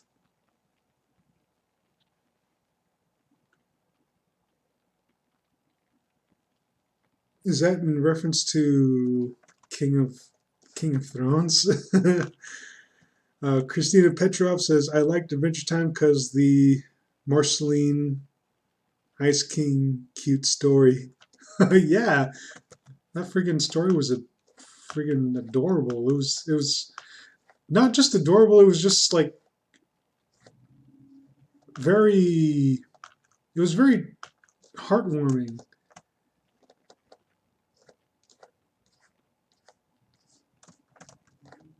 I think I might have missed a few episodes during my episode binge because I never got the point where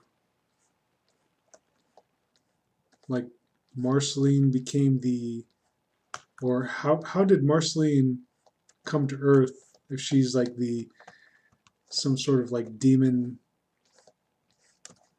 princess or something. Or did she become the demon princess? I don't know. I'm unclear on that. I think I might have to rewatch some episodes or some seasons.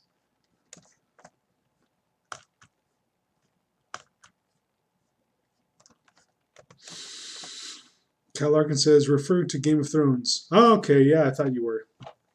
Christina Petrov says, I'd vote for you, not an American, but I'd mess with the Twitter polls.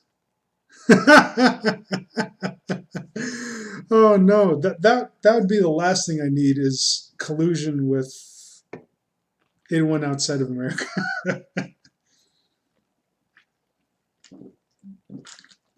Cal Larkin says it was never discussed pertaining to the whole how did Marceline come to Earth and how did she become the demon princess. I thought so. I figured it wasn't discussed.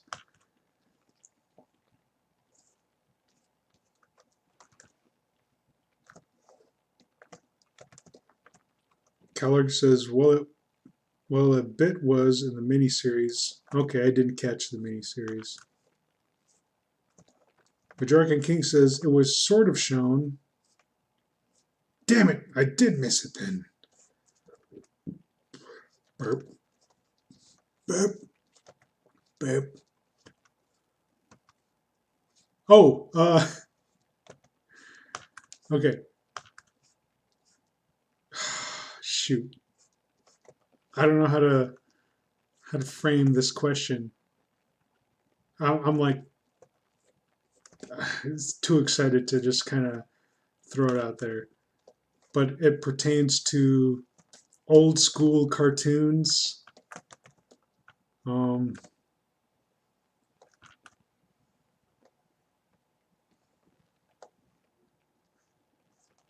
There's not that many big names out there, though. I guess, who's your favorite old school type animator of Western cartoons? I say Western cartoons, you know, but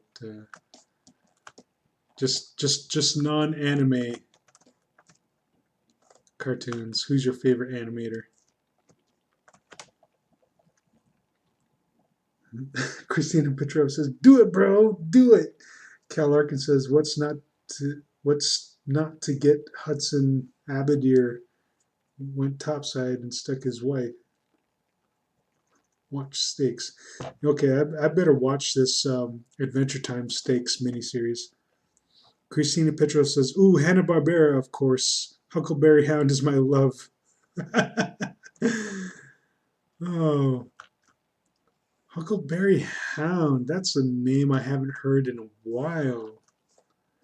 Rui Hashino says Jace and the Wheeled Warriors or Bucky O'Hare.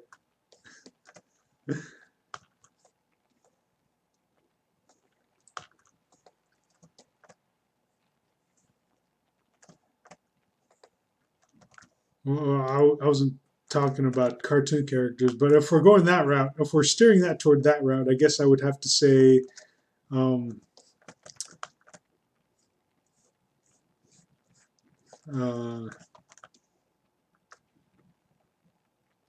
shoot, now it's a toss-up. Well, I guess I would have to say Droopy Dog, but Droopy Dog when he's animated by Tex Avery.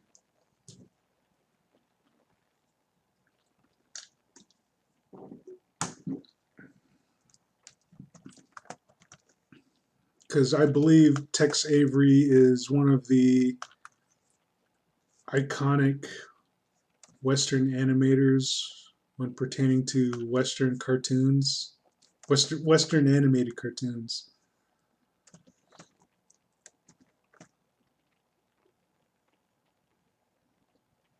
Hiroshi says, and SWAT Cats. All three have bitchin' theme tunes. Rui says, for me, Totes Snoop. Snoopy. God, like fucking I love the Droopy cartoons when they're animated by friggin' Tex Avery. But I also like me some Peanuts animation. I have no idea who's behind those cartoons, but they have such a wholesome feel to them.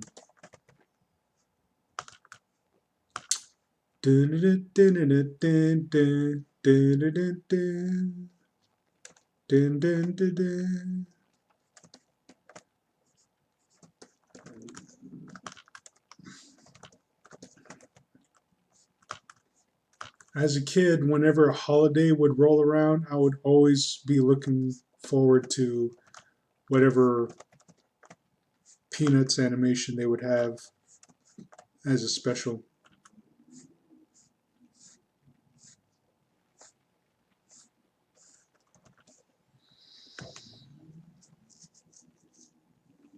Charles M. Schultz is the Peanuts artist.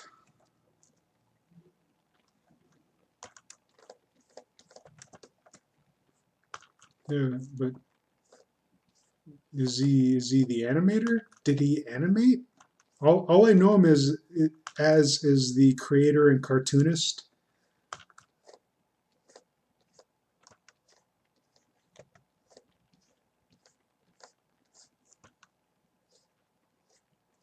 Another animator I enjoy, besides Tex Avery, is of course Chuck Jones.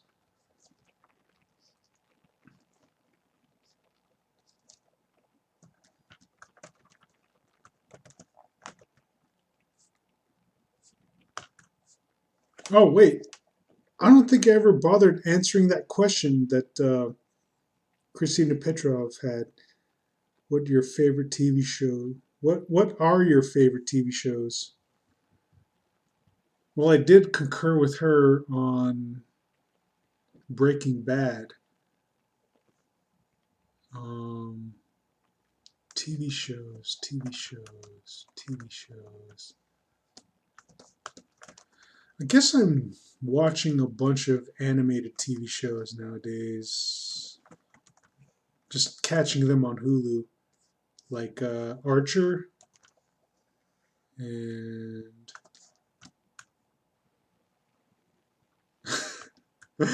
Bob's Burgers. I remember when Bob's Burgers first came out, I was so adamant against it, just to frickin' not watch it because all I saw it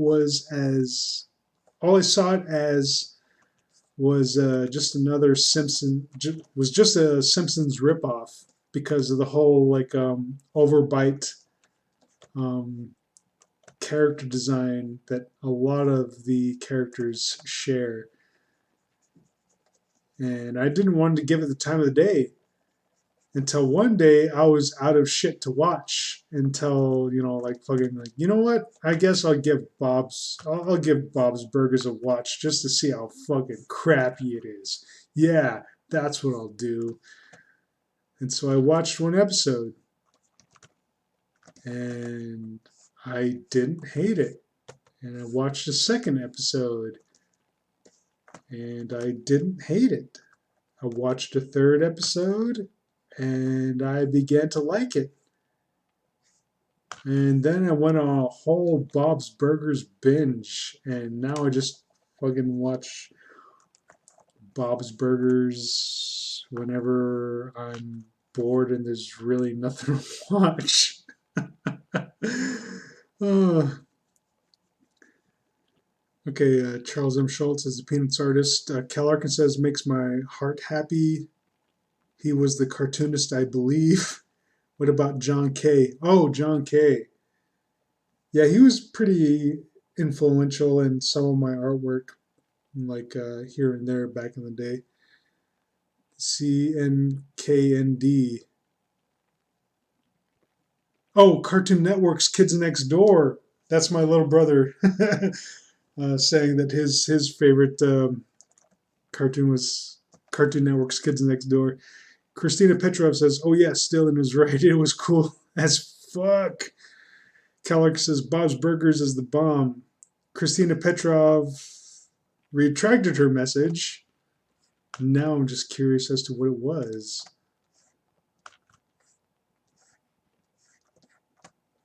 What was your message, Christina Petrov?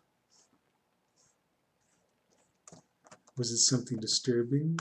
Was it something lewd? Was it something too racy? Or was it just a typo? It was probably just a typo. That's what it was.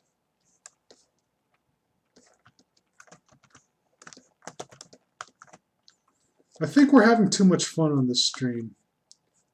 This is the stream, this is the most fun I think I've had on the stream in a while, just asking all these questions. I can't remember who suggested it. It might have been Eso McIntosh or Cal Larkin.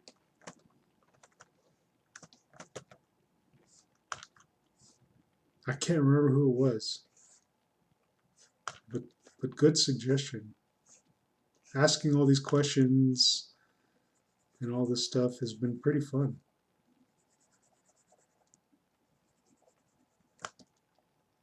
While drawing a lowly and a I guess a swimsuit-esque jumper type deal. That's been pretty sweet.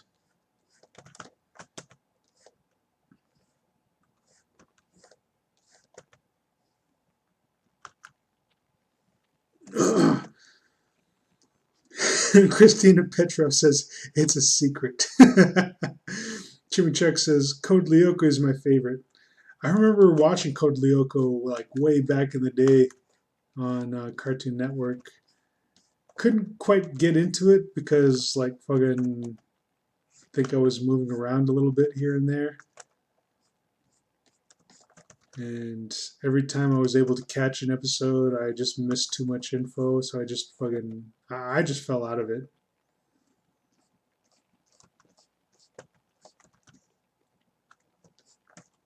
And Christina Petrov says, I was asking about Futurama, but I think you already covers it. Futurama? You were asking about Futurama? Fucking hell, I love Futurama too.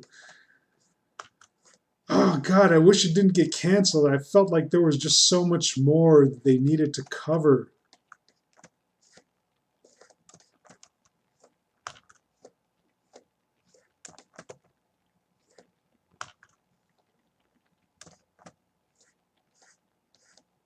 I think there's just so much more to the mythos and everything.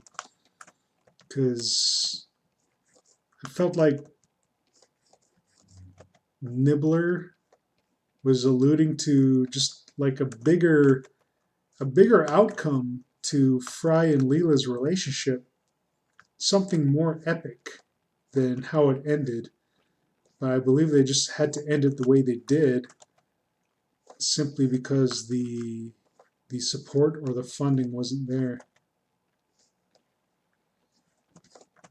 And man, I just wish there was more to it.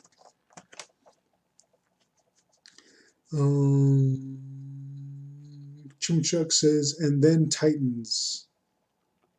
What about Titans? Who's Titans? Christina Petrov says, PH, it's dark here. Sorry for typos.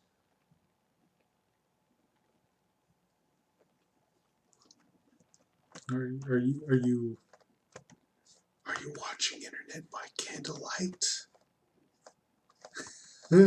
I'm sorry. Don't mean to make fun. I'm just fucking jerking around.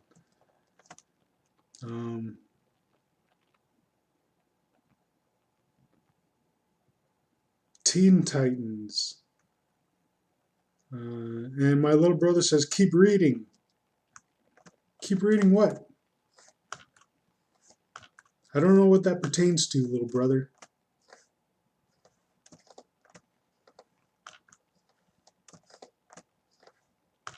Are you talking to me or are you referring to someone else?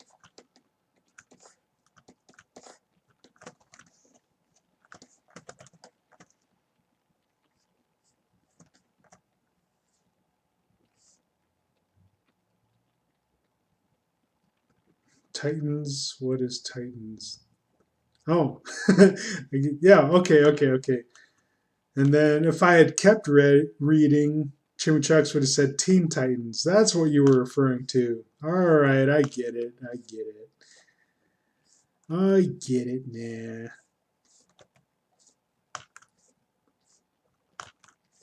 Dylan, why don't you just text me?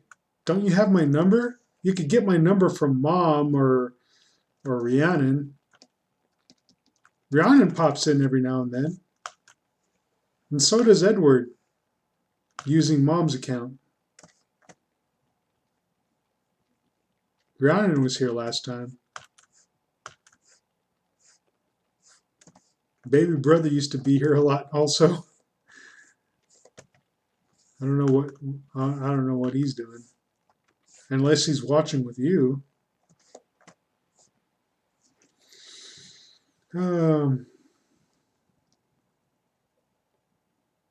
Christina Petrov says, "You what? It was a CN show? Teen Titans?" Yeah, Teen Titans was a Cartoon Network show before it became Teen Titans Go, which I refused to watch.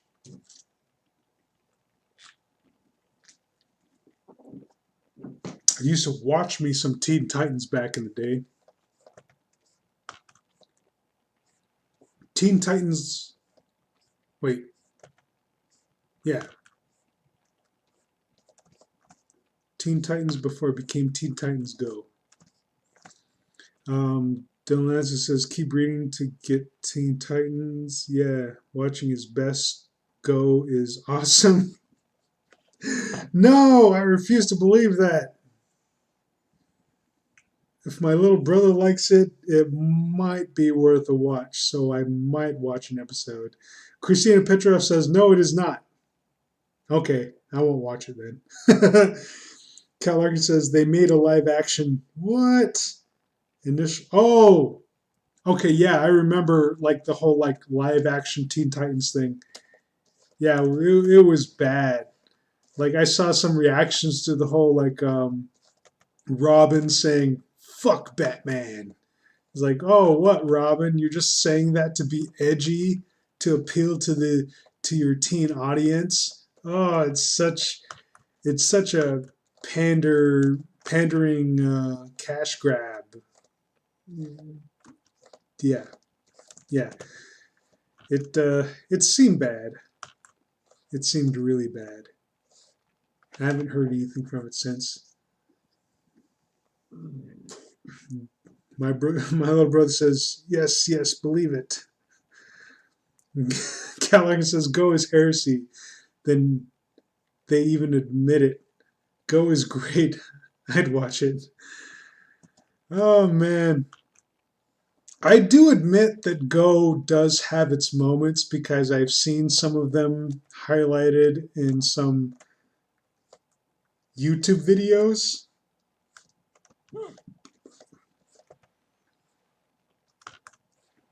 But at the same time, it just friggin' it's such a far cry from the Teen Titans I used to watch and enjoy. So I choose not to watch it simply because I feel like I've been, what's the word? Betrayed by Cartoon Network. Because I enjoyed Teen Titans back in the day, and for them to switch it out to like a more like a like a totally different style, trying to pander to a totally different audience while betraying their original audience and not giving a shit about us. That's why I choose not to watch it. Even though there are some clips from YouTube that I do find humorous, I still find that it betrays the original version that hooked me in the first place.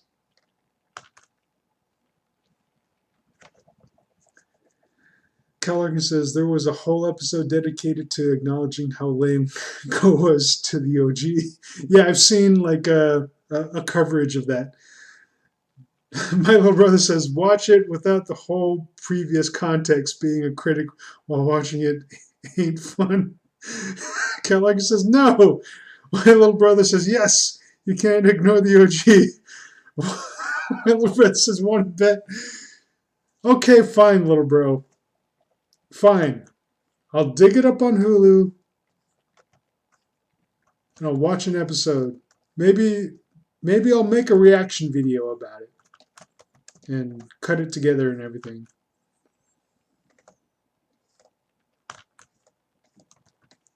Shall I do that? Keller says, don't do it. My little brother's all for it, though. He wants me to watch Teen Titans Go. Christina Petrov says, teacher, there's a fight in the playground. Help. Don't tell, Christina. Cal Arkin says, wasting your brother's time on lousy shows. My little brother says, watch it to be humored. Cal Arkin says, for shame. It's not the first time I've been shamed. If my little brother says watch it, I guess I ought to. He's my brother. I should check it out.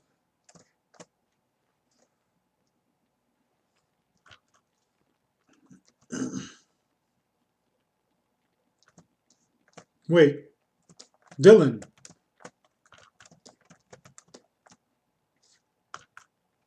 Does our baby sis watch it?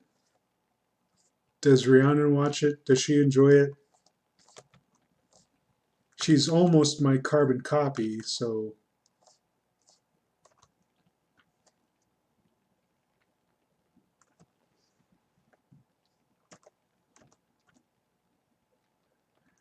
Cal Larkin says, watch to be insulted. Christina Petrov says, I'm like Randall from the Disney show. I don't know who Randall is, but it sounds humorous. My little brother says, it's really not that bad. And he also says, what? And he says, yes, most indefinitely.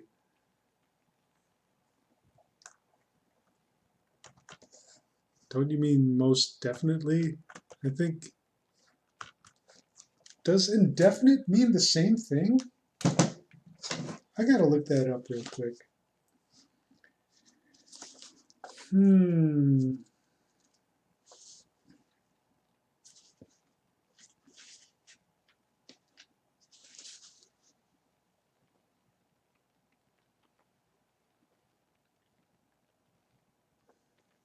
Yeah, I didn't think it meant this. Indefinite.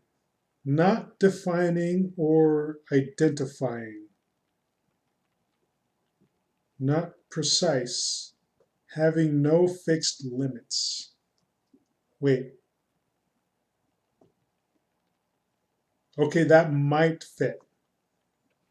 You're saying she enjoys it that much? I don't know. Well, if Rhiannon likes Teen Titans Go, I guess I should give it a watch.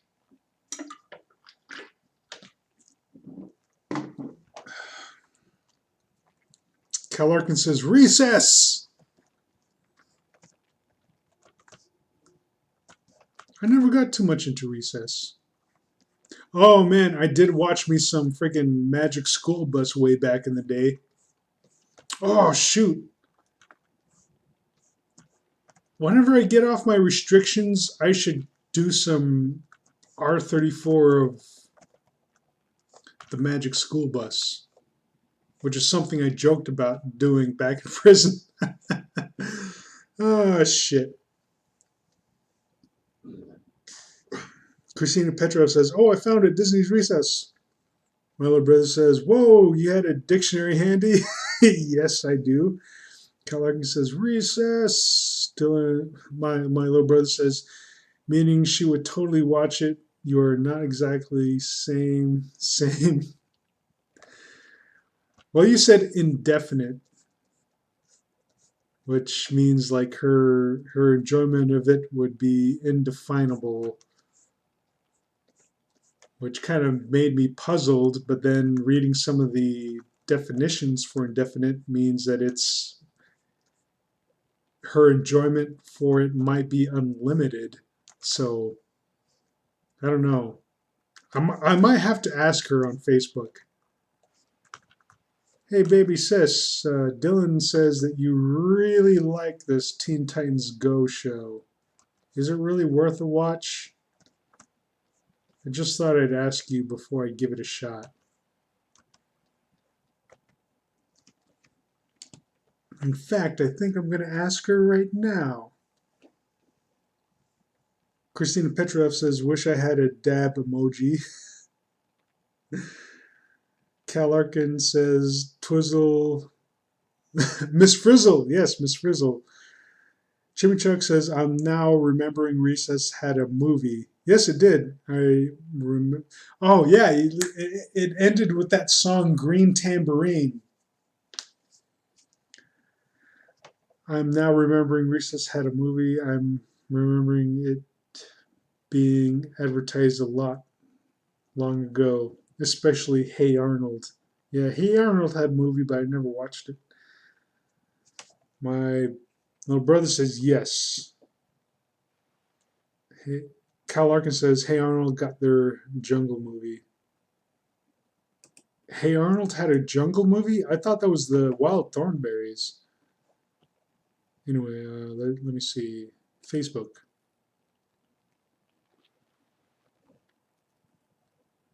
Oh, someone's been messaging me. Who was that?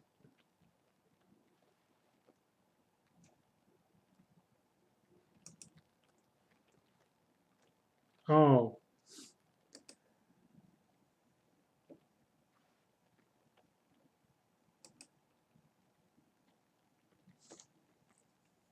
a distant relative of mine is asking if I still do pottery work.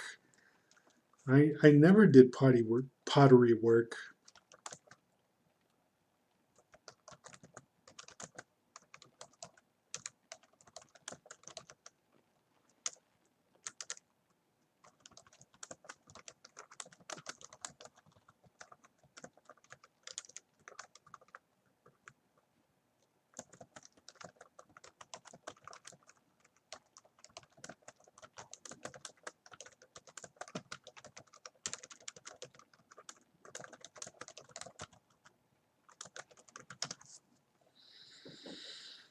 Okay,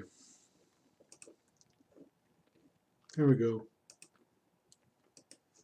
Rhiannon. Oh, wait! What am I doing? I'm sorry.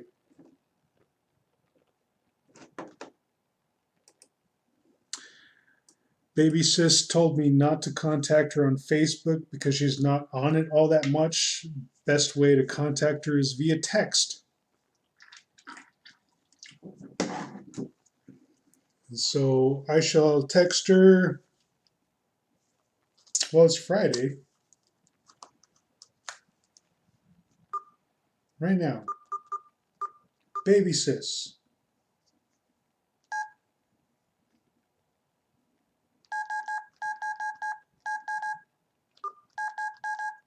Dylan.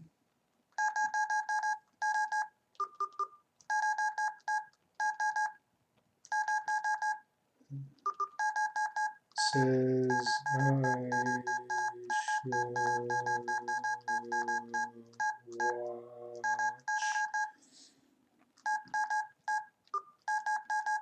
Teen Titans Go.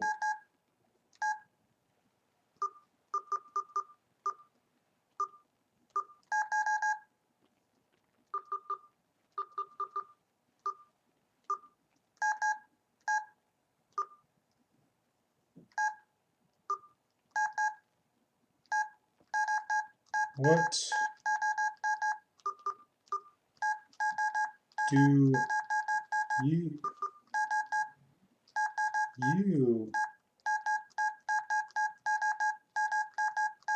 think about that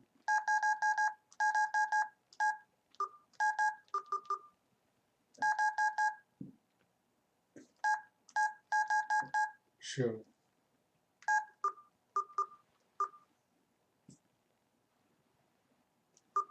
Send. Okay, there we go.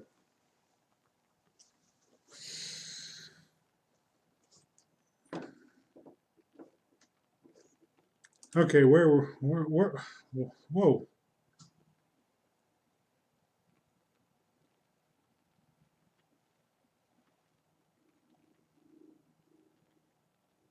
Okay, you guys have been discussing a lot since I've been like looking around. Hey Arnold got the Jungle movie. Kellerman says no. Christina Petrov says, Hey Arnold has a movie? Or a Bother Arnold? Callaghan says the series was to end on the Jungle movie where Football Head looks for his parents. Oh, doesn't he know his parents are the people who he thinks are his grandparents? At least that's one of the fan theories. Christina Petrov says, "Oh, never mind." Dylan Lansing says, "Potty." I'm pretty sure I said pottery. Did I say potty? It might have sounded like potty, but I meant pottery. Cal Larkin says they even updated the characters' looks. Weird. Christina Petrov says, don't swearing in this Christian server, please." This is a Christian server? I had no idea. Keller says, damn it, sorry. My little brother says, I'm going to have a logo coming out soon. Could you illustrate it for me after I send it? Yeah, I could probably do that. You, you'd have to send me your email. Well, don't send it on here, though.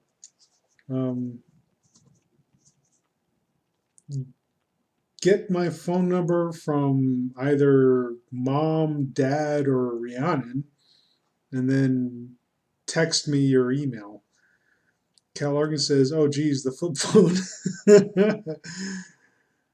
Christina Petrov says, Friday, Friday. Cal Larkin says, calling her would be faster. It would have been. Christina Petrov says, beep, beep, beep, beep, beep, beep. Cal Larkin smiling. Cal Larkin says, beep, beep, beep. Okay, all right. That's enough. Stop making fun of my flip phone. Stop making fun of my diabetes.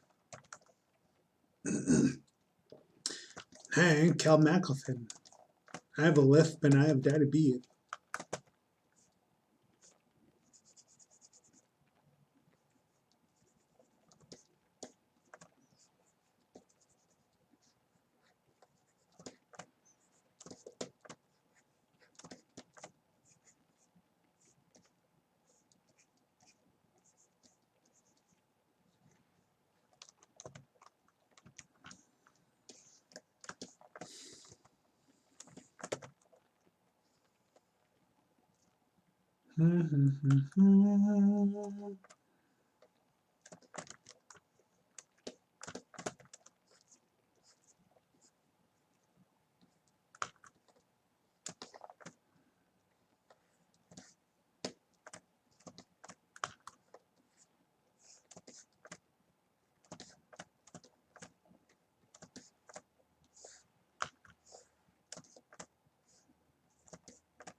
Oh, whoops.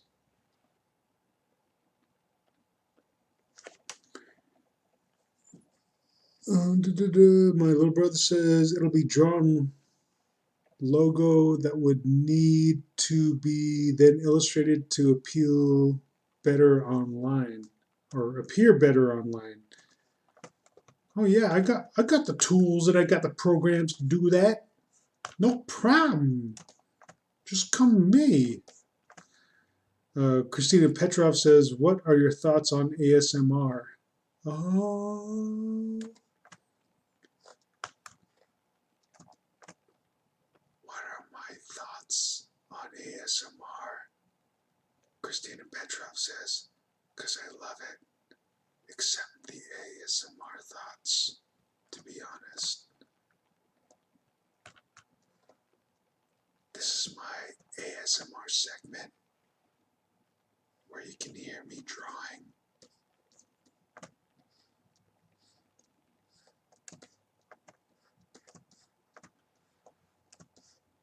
This is ASMR artwork.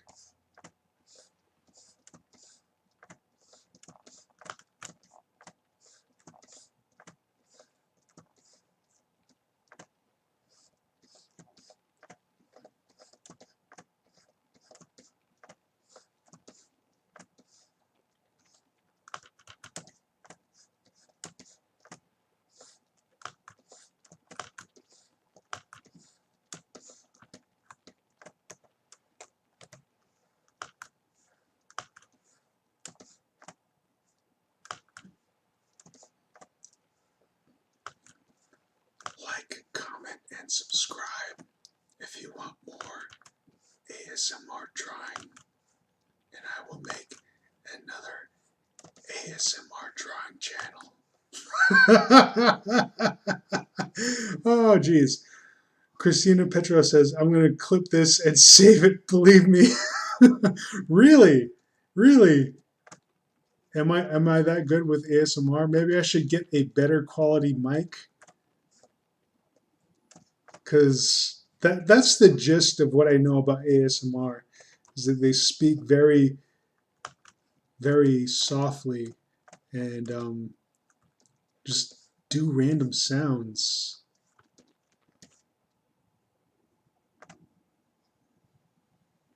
Keller says, "Cups ears."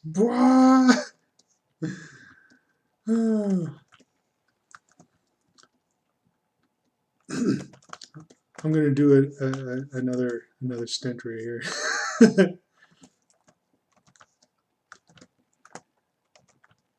Hello,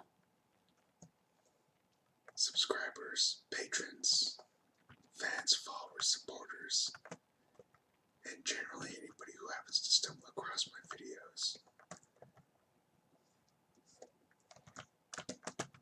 This is ASMR digital drink and draw, where I draw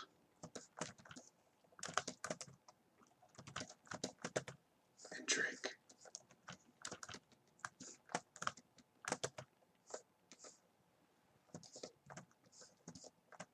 Like, comment, share, and subscribe.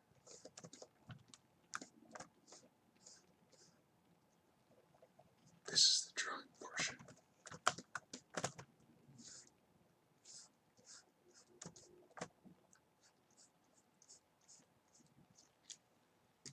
This is the part where I drink.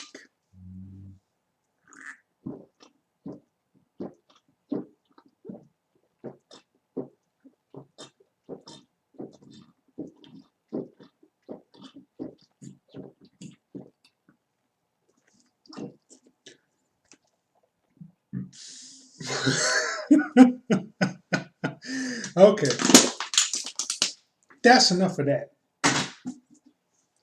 Oh, excuse me. I'll BRB.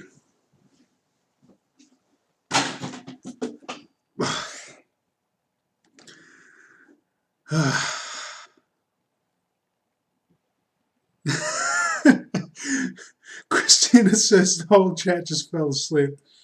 I'm sorry, everybody. BRB.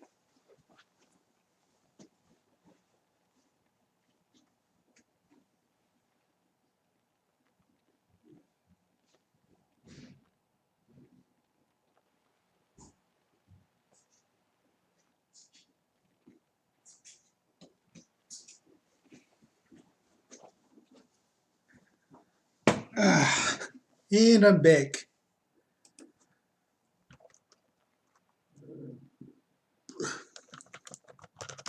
I'm back.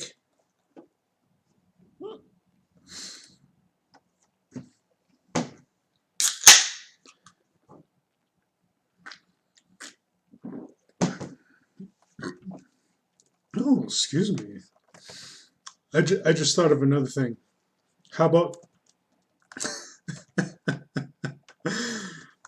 Oh, geez. How about ASMR beatbox? Oh, oh. I'd be surprised if that is the thing, but at the same time, if that is a thing, I wouldn't be surprised. But here we go. Hello, ladies and gentlemen. Welcome to the first edition of ASMR beatbox. Here we go.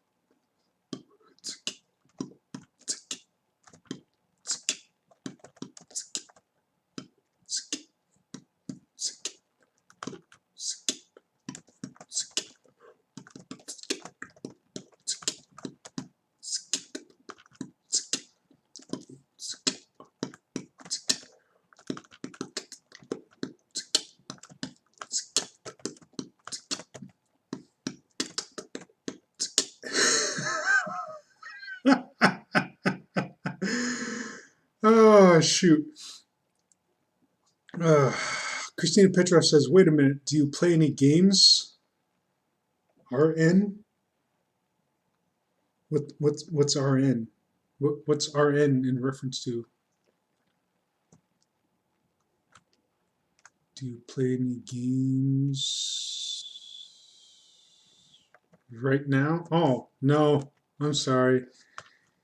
I don't play any games. I could play solitaire, but no, I don't. I don't have the monies. Cal Larkin saying, "Oh God," XDD in reference to my ASMR beatboxing. Oh God, is that a thing? That's too hilarious.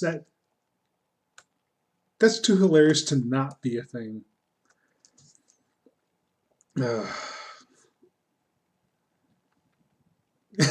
little brother's reiterating right now. That's what RN means. Okay. Christine Petrov says, sorry for slang. It makes learning English easier for me. My little brother says, I've done gaming. Yeah, my brother has a gaming, like my little brother has gaming on his channel. And I so want to start doing some gaming channel stuff, like some Let's Plays. The best Let's Play I can do right now is Let's Play Tic-Tac-Toe, but that's a two-player game, and I only have one pencil.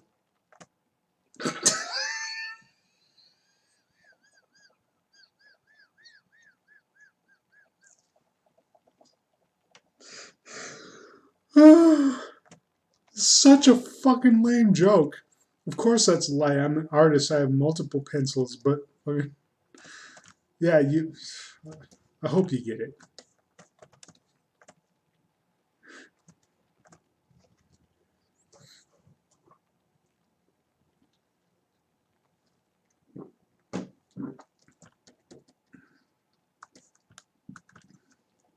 Well, here's our little loli in a Totoro type jumper thing, wearing a cat bus slippers. It totally looks comfortable if you're a chick and you're into that. Hold on, I'm seeing some errors and some mistakes here. Totoro romper. That's what it is.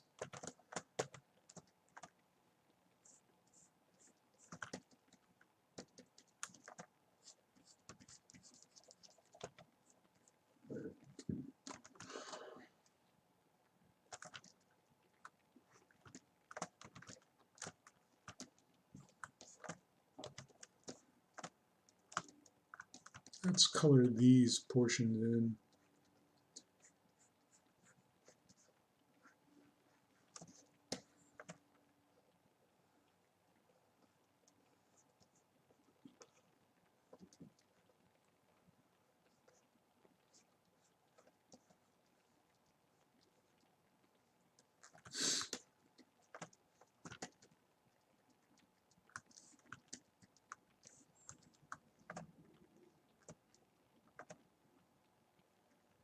There we go. And I guess I can color it maybe if I do another stream sometime fairly soon. Let me crop this down a little bit just by doing the canvas size. Width, let's make that 4. Proceed. Whoa, it's just right there. You know what? I think I want a little bit more elbow room, so let's make that 5 inches wide.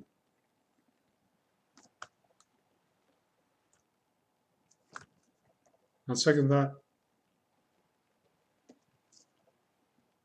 I want some room for my signature. 6 inches wide.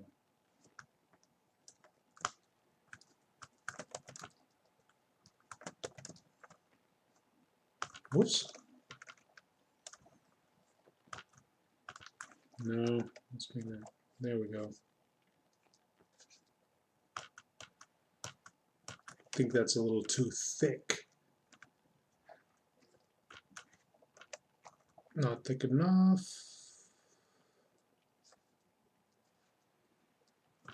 There we are. Sweet!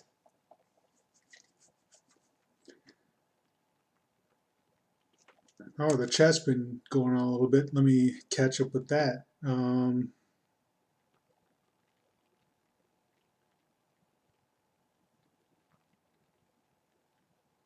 man, I've missed quite a bit.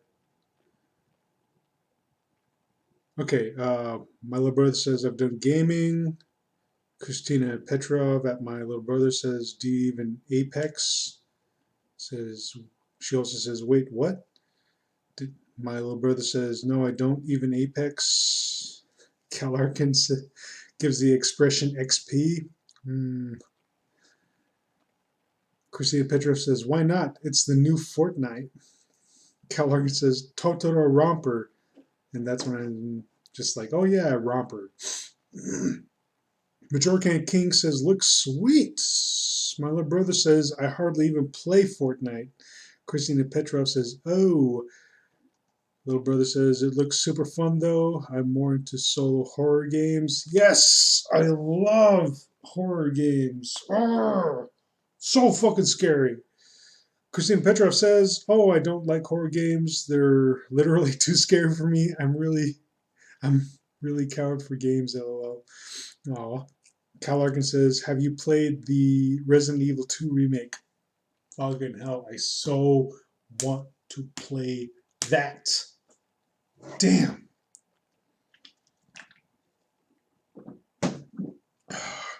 My Libra says, lol, I'll play it with family. I'll play it with family, hardly alone. Oh, shoot. What's wrong with you? I'd play it alone. I'd play it alone, all by myself, in the dark, 3 a.m. in the morning, at the witching hour, when all the friggin' boogeymen and chandies are out. Oh, shoot. Maybe I shouldn't say that out loud.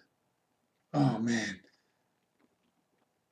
Now that I said it out loud, I'm totally going to have another sleep paralysis dream. I started having sleep paralysis again recently. Well, not full on sleep paralysis, but it's getting close. Anyway, excuse me. My little brother also says, yes, I am currently making the footage for Resident Evil 2. Oh, jeez. I gotta finish watching the rest of your playthrough of what's the other one? Outlast? No. No, it's not that. It's shit. I can't remember. He also says, I haven't gotten too far just yet, still locked in the RPD, Raccoon Police Department. Callaghan says, well, word to the wise, X is going to give it to you. Oh. My other brother says, I'ma just run more like jog.